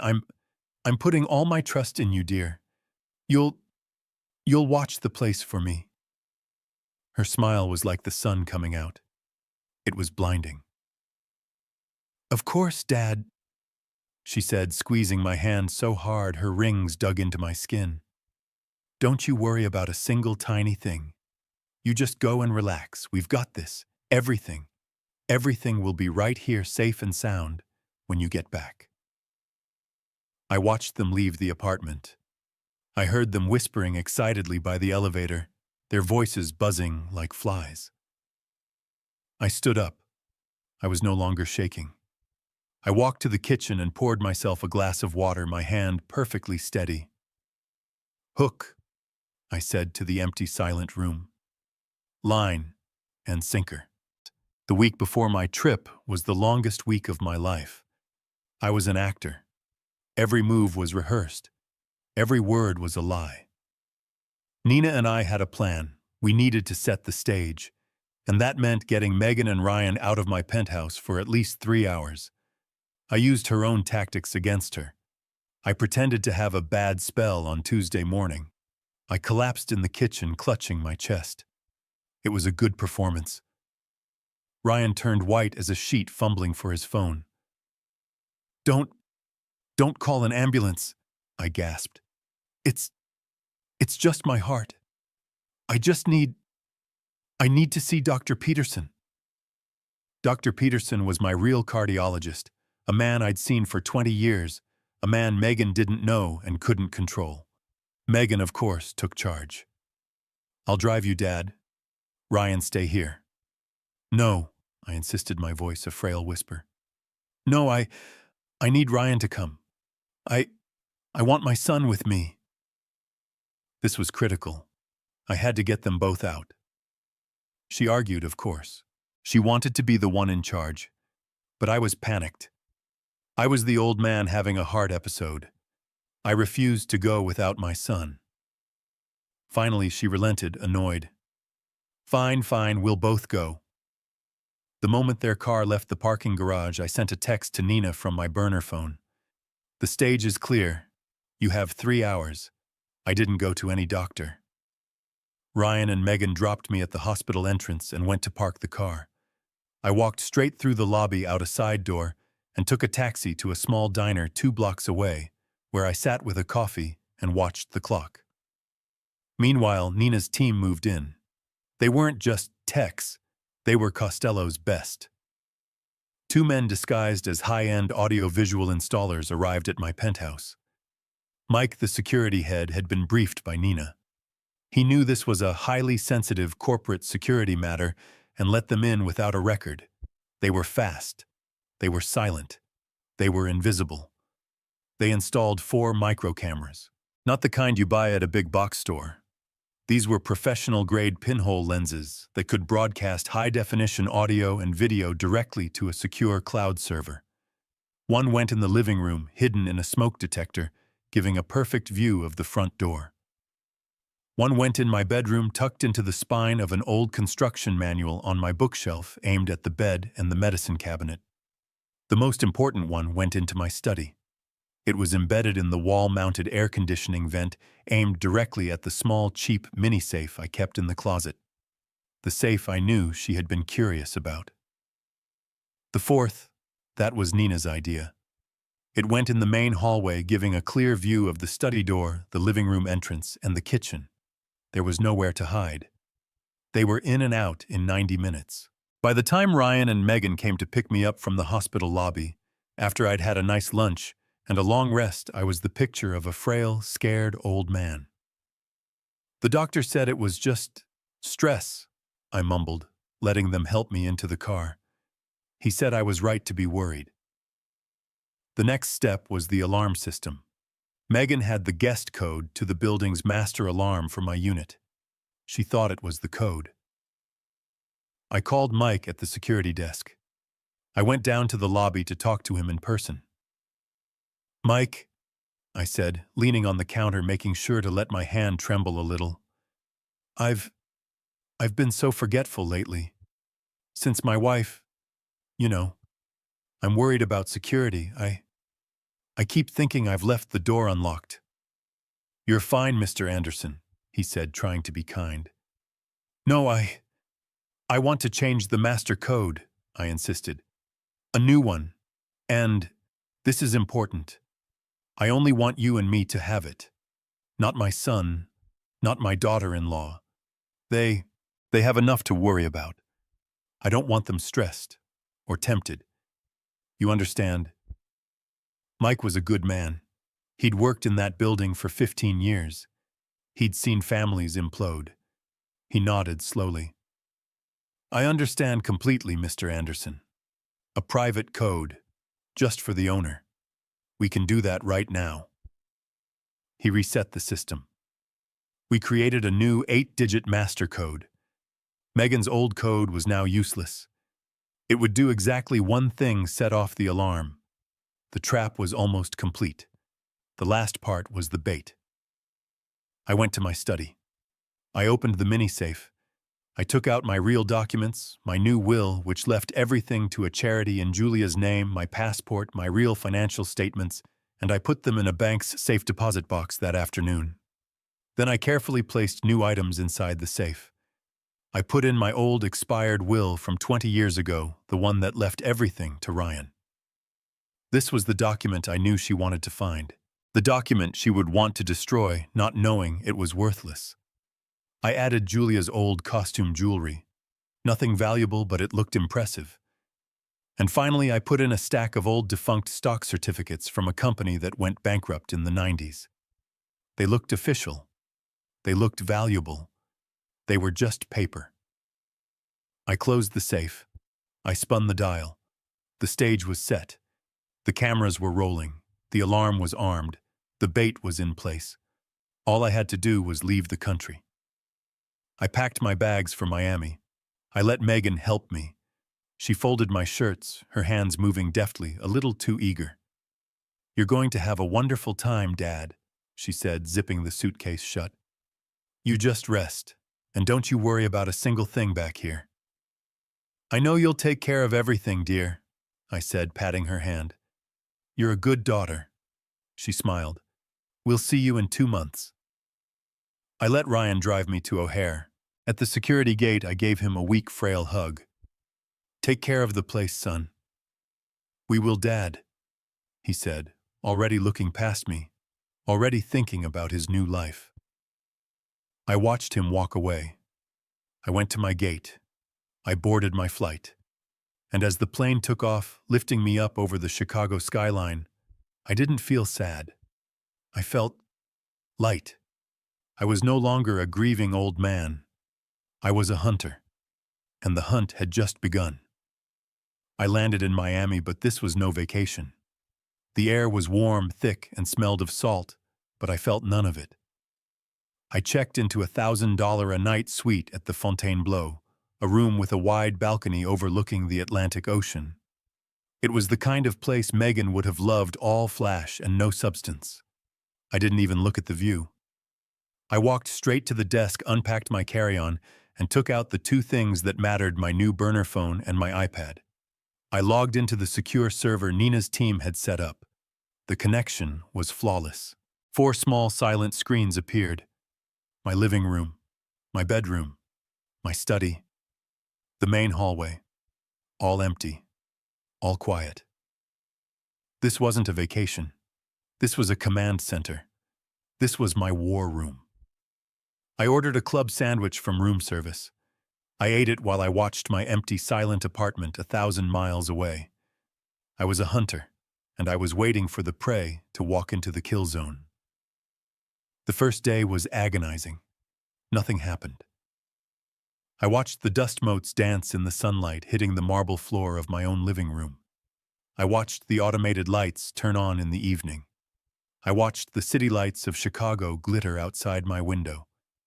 I slept in 2-hour increments, the iPad glowing on the nightstand next to me, the volume turned up just in case. I felt the exhaustion, but it was a wired, sharp exhaustion. The adrenaline was keeping me awake. The second day, I got the call from Nina on the burner phone. Her voice was sharp. "It's done, Walter. The motion is filed." I felt a jolt. What does that mean exactly? Is she out? "Not yet," Nina said. "It means I have officially petitioned the court citing the Trust Protector Clause. I've presented the affidavit from the private investigator. I've presented the analysis of the pills and the fraudulent medical report from her college friend. A judge is reviewing it." "So, the judge will just kick her out?" "It's not that simple, Walter," she sighed. "The judge is hesitant. He sees a family dispute. He sees a grieving elderly man. He doesn't want to blow up a family's trust based on paper alone. It's strong, but it's circumstantial. She can argue you asked her for those pills. She can argue the doctor is legitimate." I gripped the phone. "So what do we need?" "We need the smoking gun, Walter. We've alleged she has fraudulent intent to seize your assets. Now we need to prove it. We need to catch her in the act. We need a cannon. Right now, she just looks like a concerned daughter-in-law with a lot of legal control. We need to show the judge that she is a thief. We need to show her breaking into that safe." I hung up. The pressure was on. I went back to the iPad. I watched. Still nothing. The apartment was a ghost town. The third day began. The sun rose over the Atlantic. I sat on the balcony drinking coffee that tasted like ash, the iPad propped up on the table. Still nothing. A small, cold doubt began to creep in. What if she was smarter than we thought?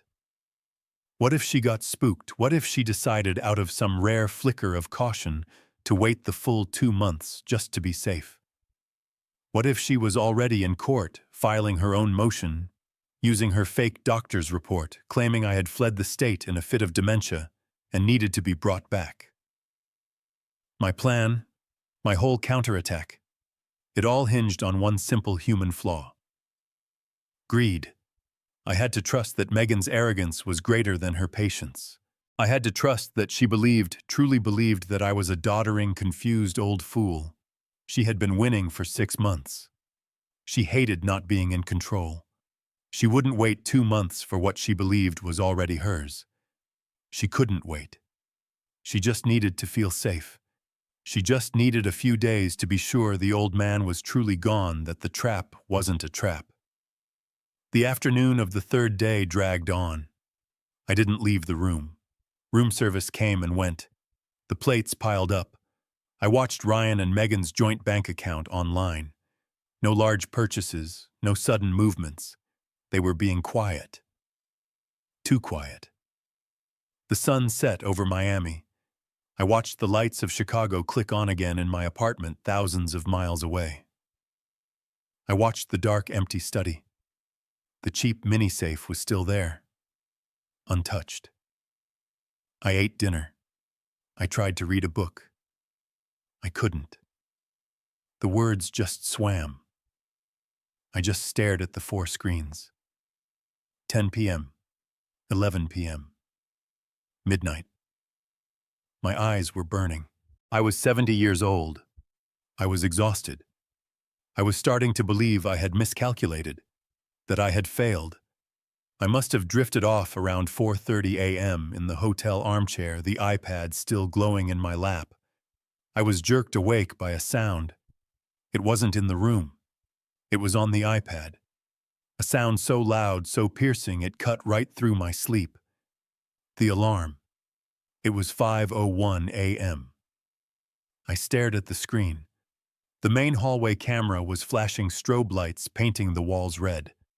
The wail was so loud I could hear it tinny and distorted through the iPad's small speakers.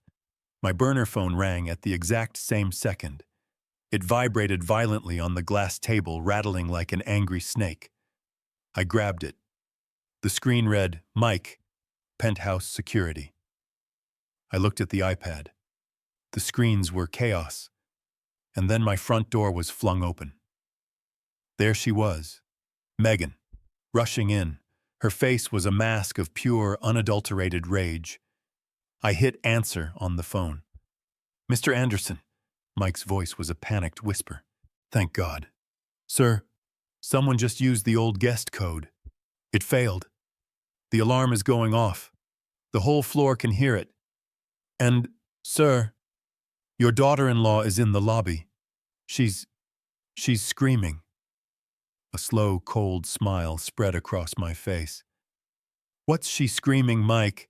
She's saying she's the new owner. She's threatening to have us all fired if we don't shut it off." "Sir? What do I do? Should I call the Chicago PD?" I sat up straight in the armchair. The Miami sun was just starting to tint the horizon. I looked at the screen at Megan stomping toward my study. "No police, Mike," I said, my voice perfectly calm. "I want you to go up there. Use your master override. Let her in." "Sir, let her in. Let her in, Mike. She's about to get a surprise." I hung up, turned the iPad volume all the way up, and leaned in. The trap was sprung. I watched the iPad screen, my heart hammering, my knuckles white on the device. This was it. The main camera showed Mike, the security guard, arriving at my penthouse door. He looked terrified. Behind him, Megan was vibrating with rage, her phone pressed to her ear. Ryan looked like he was about to be sick. I watched Mike swipe his MasterCard. The heavy door swung open. The alarm was deafening, a piercing, high-pitched wail designed to wake the dead. Red strobe lights from my private system were flashing, painting the hallway in hellish, rhythmic bursts. Megan didn't hesitate. She shoved past Mike, dragging Ryan by the arm. She was a woman possessed. "Turn that damned thing off!" she shrieked, her voice cutting through the alarm. "I can't, ma'am," Mike yelled back, playing his part perfectly. "It's the new master code, only Mr. Anderson has it." "Useless!" Megan screamed. She wasn't even listening. She was already marching down the hall toward my study. "It doesn't matter. We just need the safe, Ryan, now." Ryan stumbled after her, his hands flapping uselessly. He looked wildly in the flashing lights. "Megan, the noise. The neighbors. Someone's going to call the police." "Let them call," she yelled, but then her voice dropped, full of contempt. She spun around and slapped him, a hard, cracking sound that the microphone picked up perfectly. "You coward!" she hissed, grabbing the front of his shirt. I told you I handled Mike. I told that idiot guard that your father had a psychotic break, that he fled the state, and that I had an emergency court order to secure his assets. I told him I'd give him $5,000 to look the other way. He's not calling anyone. Ryan just whimpered, rubbing his cheek. Now get in there and get that safe. We have to find that original will. We have to destroy it before he sobers up from whatever pills he's on and decides to write a new one. We have to destroy it now. She shoved him toward the study. I watched my blood like ice. She hadn't just thought Mike was incompetent. She had tried to bribe him. She had lied about my mental state. She had admitted on camera her intent to find and destroy my will. Nina was right.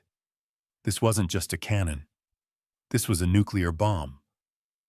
I watched them on the study camera. The room was dark, lit only by the flashing red alarm light coming from the hall. "It's in the closet," Megan yelled. "That cheap little safe he's had for 20 years. Get it!" Ryan, finally spurred into action by pure terror, ran to the closet and dragged out the small black mini-safe. The bait. I don't know the combination," he stammered. "Then break it, you idiot," Megan screamed. She looked around wildly, grabbed the heavy bronze statue of a bull, a Builder of the Year award I'd won in 1995, and shoved it into his hands. "Hit it!" Ryan raised the statue. He brought it down once, twice. The cheap metal of the safe door buckled. On the third hit, the lock mechanism shattered, and the door sprang open. Megan was on her knees, instantly shoving Ryan out of the way. Her hands tore through the contents. "Jewelry, junk, paper. What is this? Expired stocks, junk." Her voice was frantic, tearing through the items I'd planted. "Where is it?" she shrieked. "The will, the original will. It has to be here." I watched the study camera, my heart pounding a steady, cold rhythm. The flashing red alarm lights pulsed in the dark room, illuminating them like devils in a nightmare. "It's in the closet," Megan shrieked over the wail of the siren. "That cheap little safe he's had for 20 years. Get it!" Ryan, finally spurred into action by pure terror, ran to the closet. He fumbled for a moment and then dragged out the small black mini-safe. The bait. I don't know the combination, Megan," he stammered, his hands shaking so badly he could barely hold it. "Then break it, you idiot," Megan screamed. She looked around wildly, her eyes landing on a small toolkit I kept on the bookshelf. She grabbed a crowbar I used for prying open old paint cans. "Here, use this, break it open!" She shoved it into his hands. Ryan, panting, jammed the tip of the crowbar into the seam of the cheap safe door. He put his weak shoulder into it. The metal groaned. "Put your back into it, you coward," Megan yelled. He grunted, leveraging all his weight. With a sickening screech and a pop, the lock mechanism shattered and the door sprang open. "Finally!" Megan was on her knees instantly. She shoved Ryan aside, her manicured hands diving into the small dark space like a predator tearing into a carcass. Come on. Where is it?" I heard her muttering, her voice high and frantic. She pulled out the items I had so carefully planted. Jewelry. Junk. Old stock certificates. Worthless. I smiled from my hotel room in Miami. She was right. The stocks were from a company that went bankrupt in 1993. The jewelry was Julia's old costume stuff. Just shiny glass for a shallow woman. And then she found it. Her hands closed around the thick, folded legal document I had placed at the very bottom. "Yes," she gasped. "Yes, here it is." She scrambled to her feet, clutching the document to her chest. She unfolded it under the flashing red lights, her eyes scanning the front page, and she let out a high-pitched, ugly laugh. A sound of pure, triumphant greed that the microphone picked up perfectly. "The original will," she cackled. "From 20 years ago, the stupid, senile old man, he left everything right here for us. He left the evidence." She was giddy. She was victorious. She held the will up like a trophy. Ryan was panting, leaning against the desk. "This is it, Ryan," she said, her voice giddy. "This is what matters. We destroy this. We burn it. And the state declares him intestate. Or even better, it invalidates any new will he might have hidden. This is the one that gives you everything, baby. We're rich. I watched her celebrate. I watched her kiss the worthless piece of paper. I had to give her credit. She was so focused on the one tree she couldn't see the entire forest that was about to fall on her. She was so focused on the will. She hadn't realized the will didn't matter anymore. The trust mattered. Her expression suddenly changed. The triumph faded. The smile vanished. She looked back at the empty, broken safe. "Wait," she said, her voice suddenly small. She frantically riffled through the old will page by page. "This is just the will. This is just the will." Her head snapped up. "Where are the trust documents?" Ryan looked at her confused. The what?" "The trust, you idiot," she screamed, her panic returning. "The irrevocable trust, the one that actually holds the money. The originals, they have to be here. The bank said the grantor always holds the originals." I smiled at my iPad screen. "No, Megan," I whispered. "The lawyer holds the originals." She was finally realizing it. The will was just the cheese. The trust was the trap. And she was standing right in the middle of it. "Where are they, Ryan?" she shrieked, throwing the costume jewelry across the room. "Did he move them, the trust? That's what controls the money. Not this stupid will. Where are the trust papers?" She was looking for the gun I had used to disarm her, but I had already fired it. She was frantic. She was on her hands and knees tearing through the cheap, broken safe. "Where are they? Where are they?" Ryan was hyperventilating, his back against the study wall, his hands over his ears, as if to block out the shrieking alarm. "Megan, we have to go. We have to get out of here. This is a trap." "Shut up, Ryan," she hissed like a cornered animal. "It's not a trap if we find the papers. They have to be here. The originals. He has to have the originals." Her fingers, scrabbling in the dark metal box, hit something that wasn't junk jewelry or old worthless stock. It was paper. But it wasn't a thick legal document. It was a single, crisp, white envelope. She froze. She pulled it out. The flashing red strobe lights of the alarm painted it blood red, then white, then red again. On the front, in my own handwriting, thick and black, was one word. "Megan." What is this?" she whispered. The alarm wailed. "Megan, please," Ryan begged, pulling on her arm. "Let's go. I don't care about the papers. Let's go." She shook him off, her eyes locked on the envelope. She couldn't resist. Her arrogance, her need to know everything, wouldn't let her. She thought it was another clue. She thought it was a password, a key, something the senile old man had left behind. She ripped it open. Inside there was a single sheet of my best heavy-stock letterhead, just a few lines of text. She read it aloud, her voice captured perfectly by the high-fidelity microphone in the air vent. "My dearest Megan," she read, her voice shaky.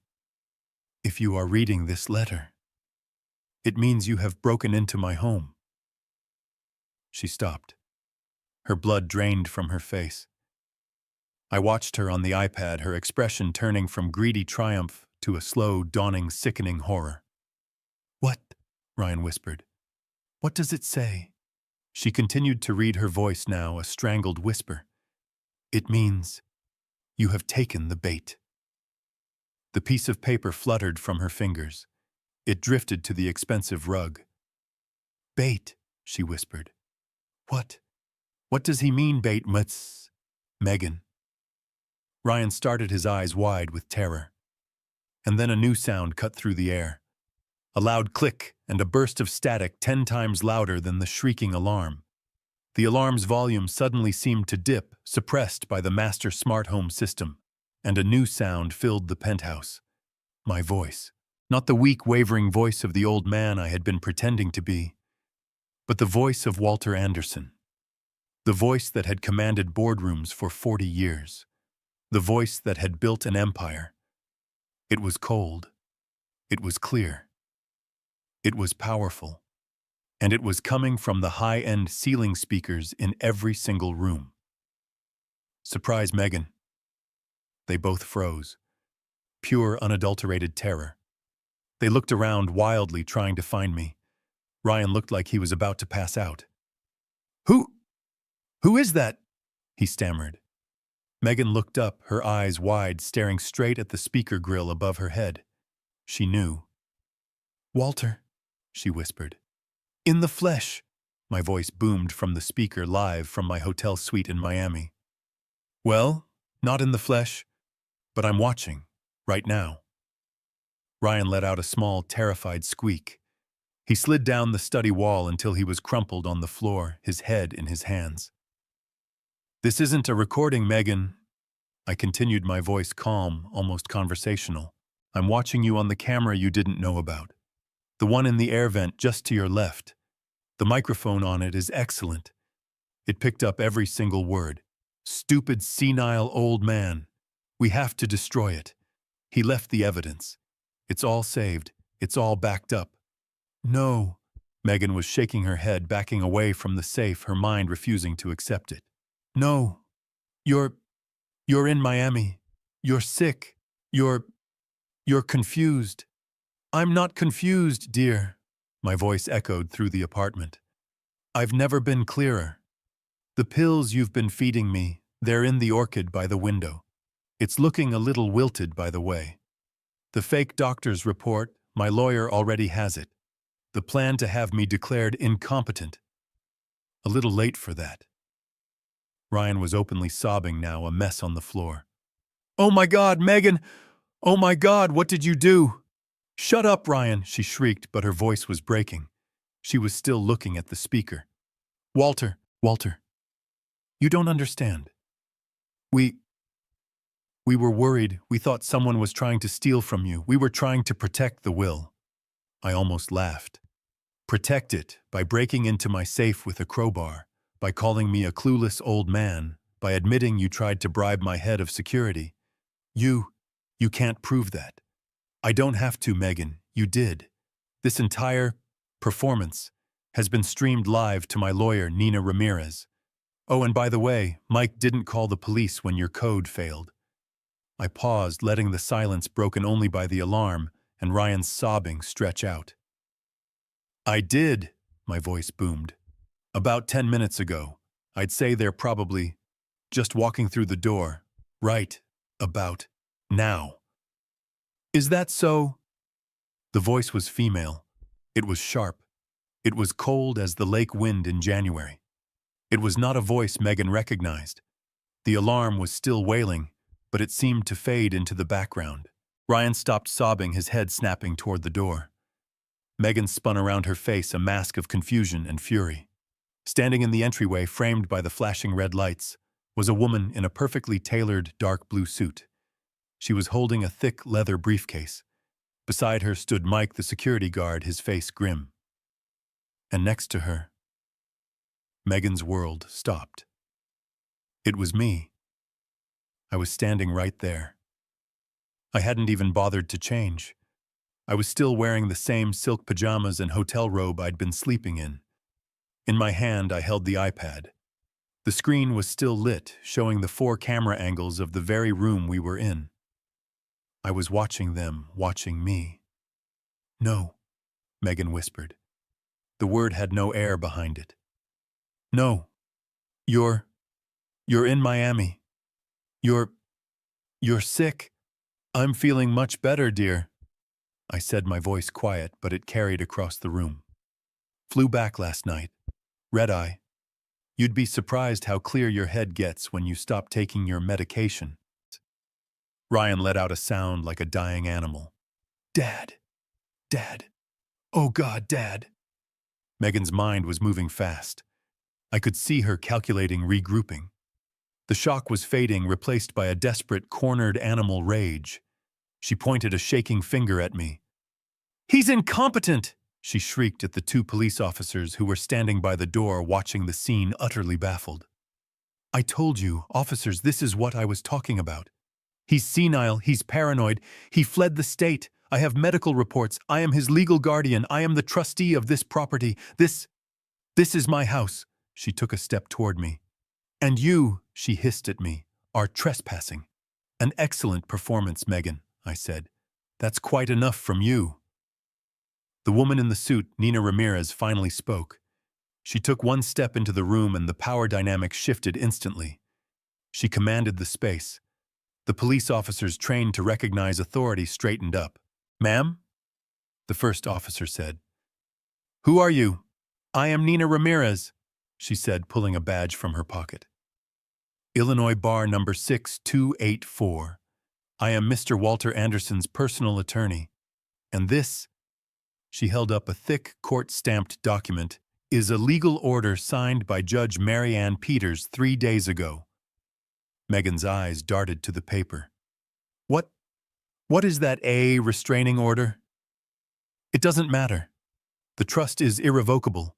I am the trustee. I own this. Nina's cold smile returned. That's the funny part, Megan. You were. She let the words hang in the air.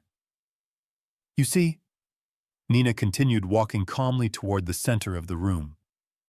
You're a banker. You know about money. But you are not a very good lawyer. When you downloaded that cheap boilerplate trust template from the internet, you were so focused on making yourself the sole trustee that you forgot to read the fine print. What fine print? Megan's voice was suddenly small. Section 9. B.I. Nina said, as if reciting a poem. The Trust Protector Clause. A tiny little detail.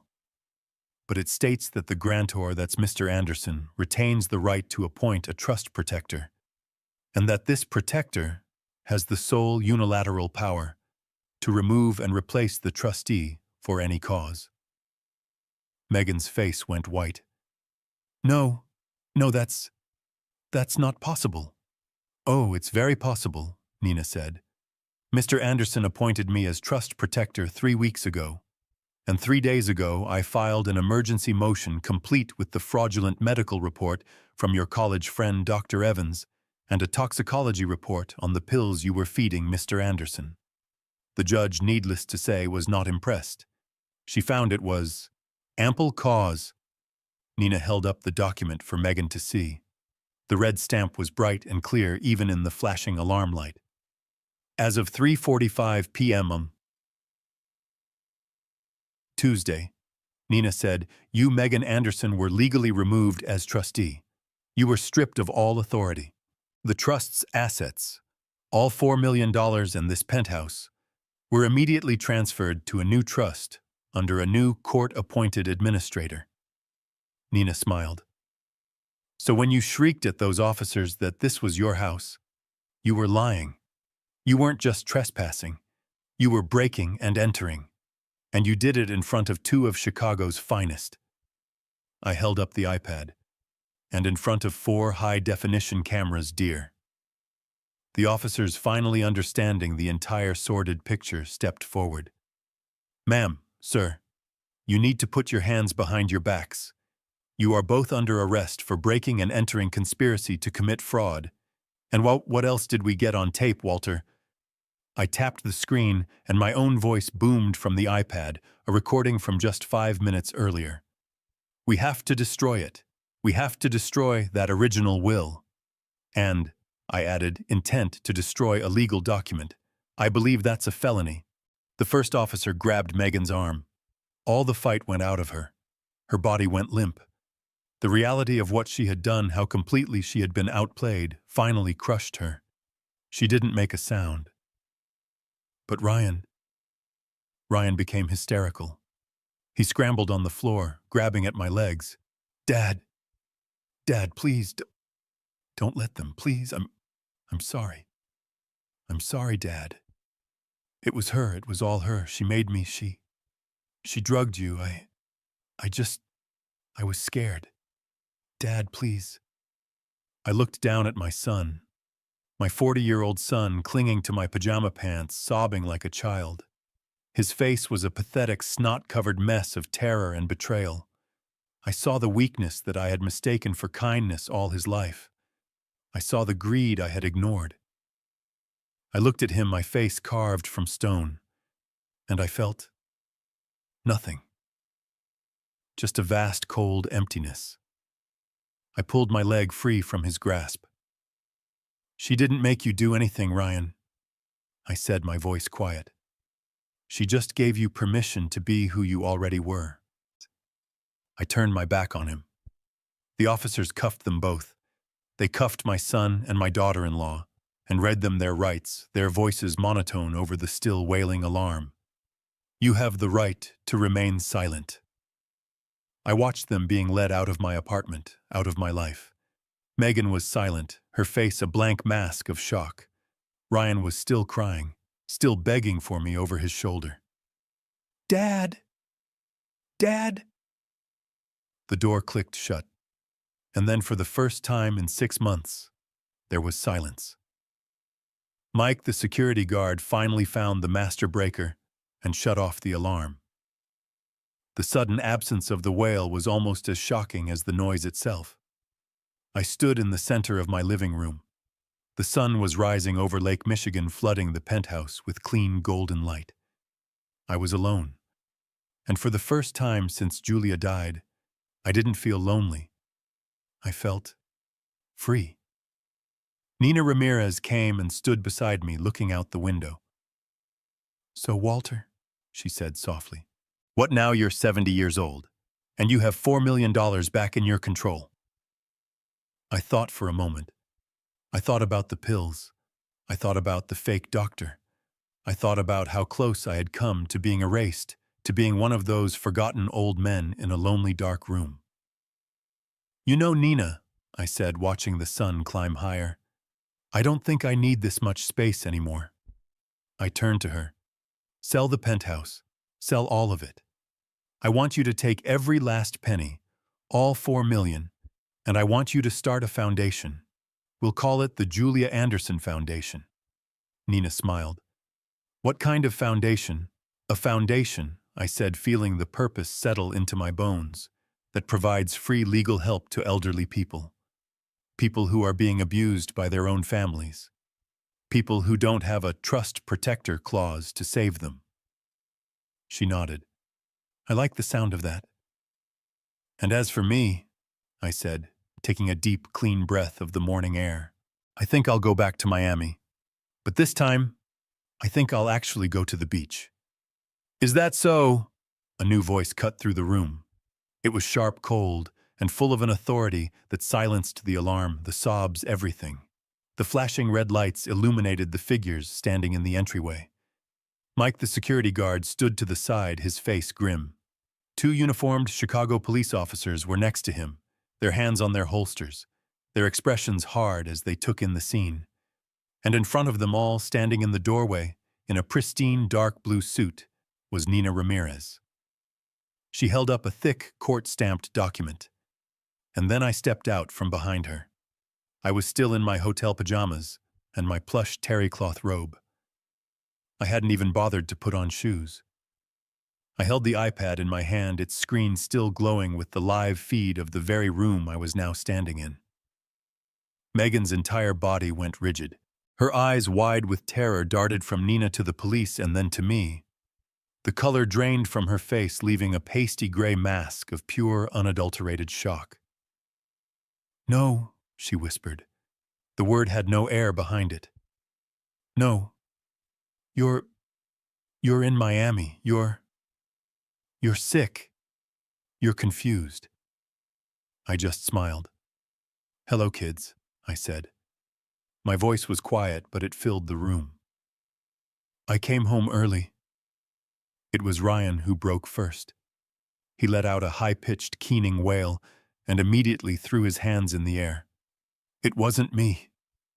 It wasn't me. Officers, please. It was her. It was all her. She made me do it. She drugged my father.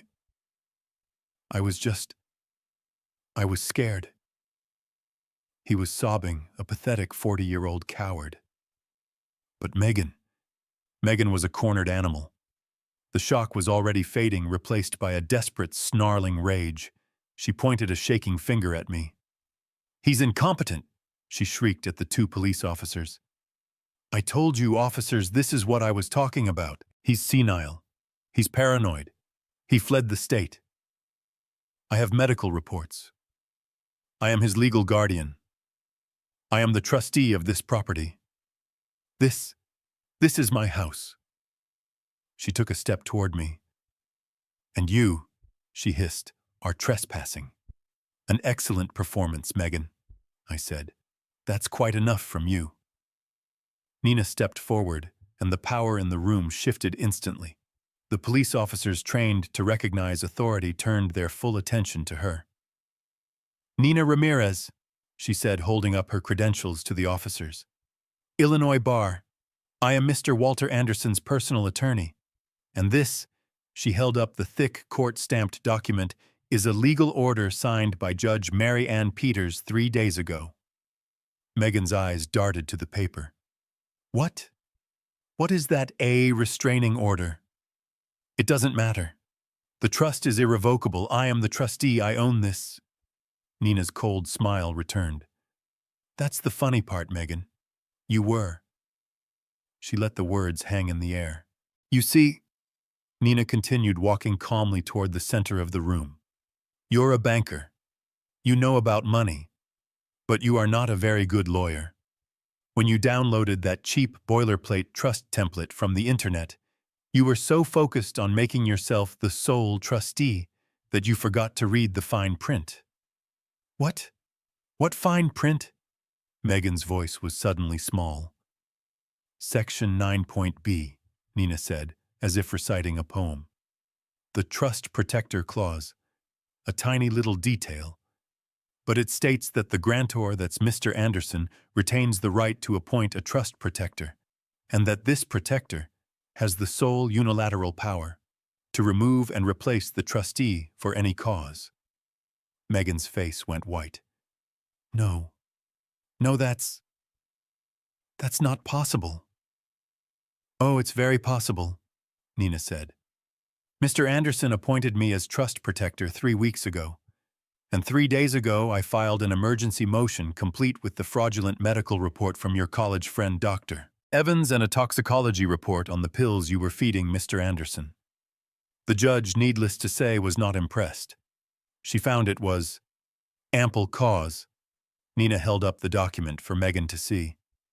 The red stamp was bright and clear.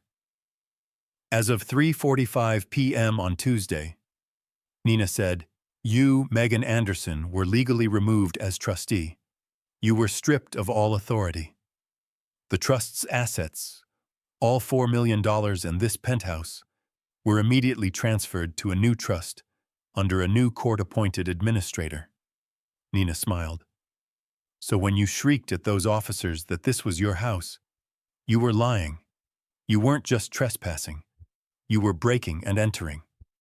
And you did it in front of 2 of Chicago's finest. I held up the iPad. And in front of 4 high-definition cameras, dear, which recorded you, by the way, admitting you were here to destroy my will. One of the officers stepped forward, pulling out his handcuffs. Ma'am, you are under arrest. As the metal clicked around Megan's wrist, all the fight went out of her. Her body went limp. She stared at me, her eyes dead. The reality of what she had done, how completely she had been outplayed, finally crushed her. She didn't make a sound. Ryan was a different story. He was on his knees, fully on the floor, crawling toward me. Dad. Dad. Please don't let them, please, I'm sorry.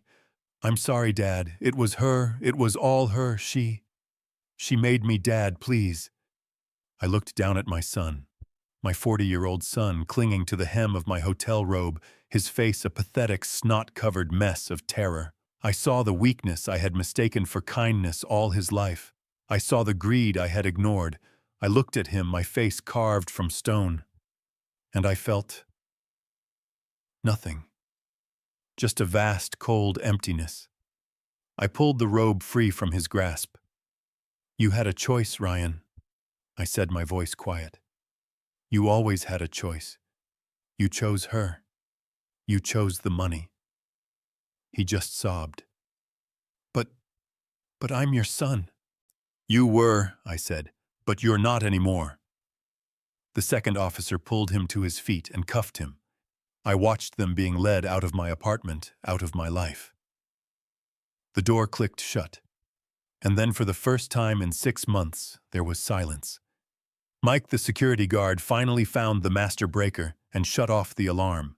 The sudden absence of the wail was almost as shocking as the noise itself. I stood in the center of my living room. The sun was rising over Lake Michigan, flooding the penthouse with clean golden light. Nina Ramirez came and stood beside me. "So, Walter," she said softly, "what now? You're 70 years old, and you have $4 million back in your control." I thought for a moment. I thought about the pills. I thought about the fake doctor. I thought about how close I had come to being erased, to being one of those forgotten old men in a lonely, dark room. "You know, Nina," I said, watching the sun climb higher, "I don't think I need this much space anymore." I turned to her. "Sell the penthouse. Sell all of it. I want you to take every last penny, all 4 million, and I want you to start a foundation. We'll call it the Julia Anderson Foundation." Nina smiled. "What kind of foundation?" "A foundation," I said, feeling the purpose settle into my bones, "that provides free legal help to elderly people, people who are being abused by their own families, people who don't have a trust protector clause to save them." She nodded. "I like the sound of that." "And as for me," I said, taking a deep, clean breath of the morning air, "I think I'll go back to Miami. But this time, I think I'll actually go to the beach." The biggest lesson I learned at 70 is this: kindness does not mean blindness, and grief is no excuse for carelessness. I gave my son and daughter-in-law my complete trust when I was at my weakest. They repaid me with deceit, scheming to steal my assets, while trying to destroy my mind, calling me a clueless old man. Greed had turned my family into my enemy. Never underestimate an old person's clarity, and always have a good lawyer. Did this story make you think? Have you ever witnessed greed tear a family apart? Let me know your thoughts in the comments below.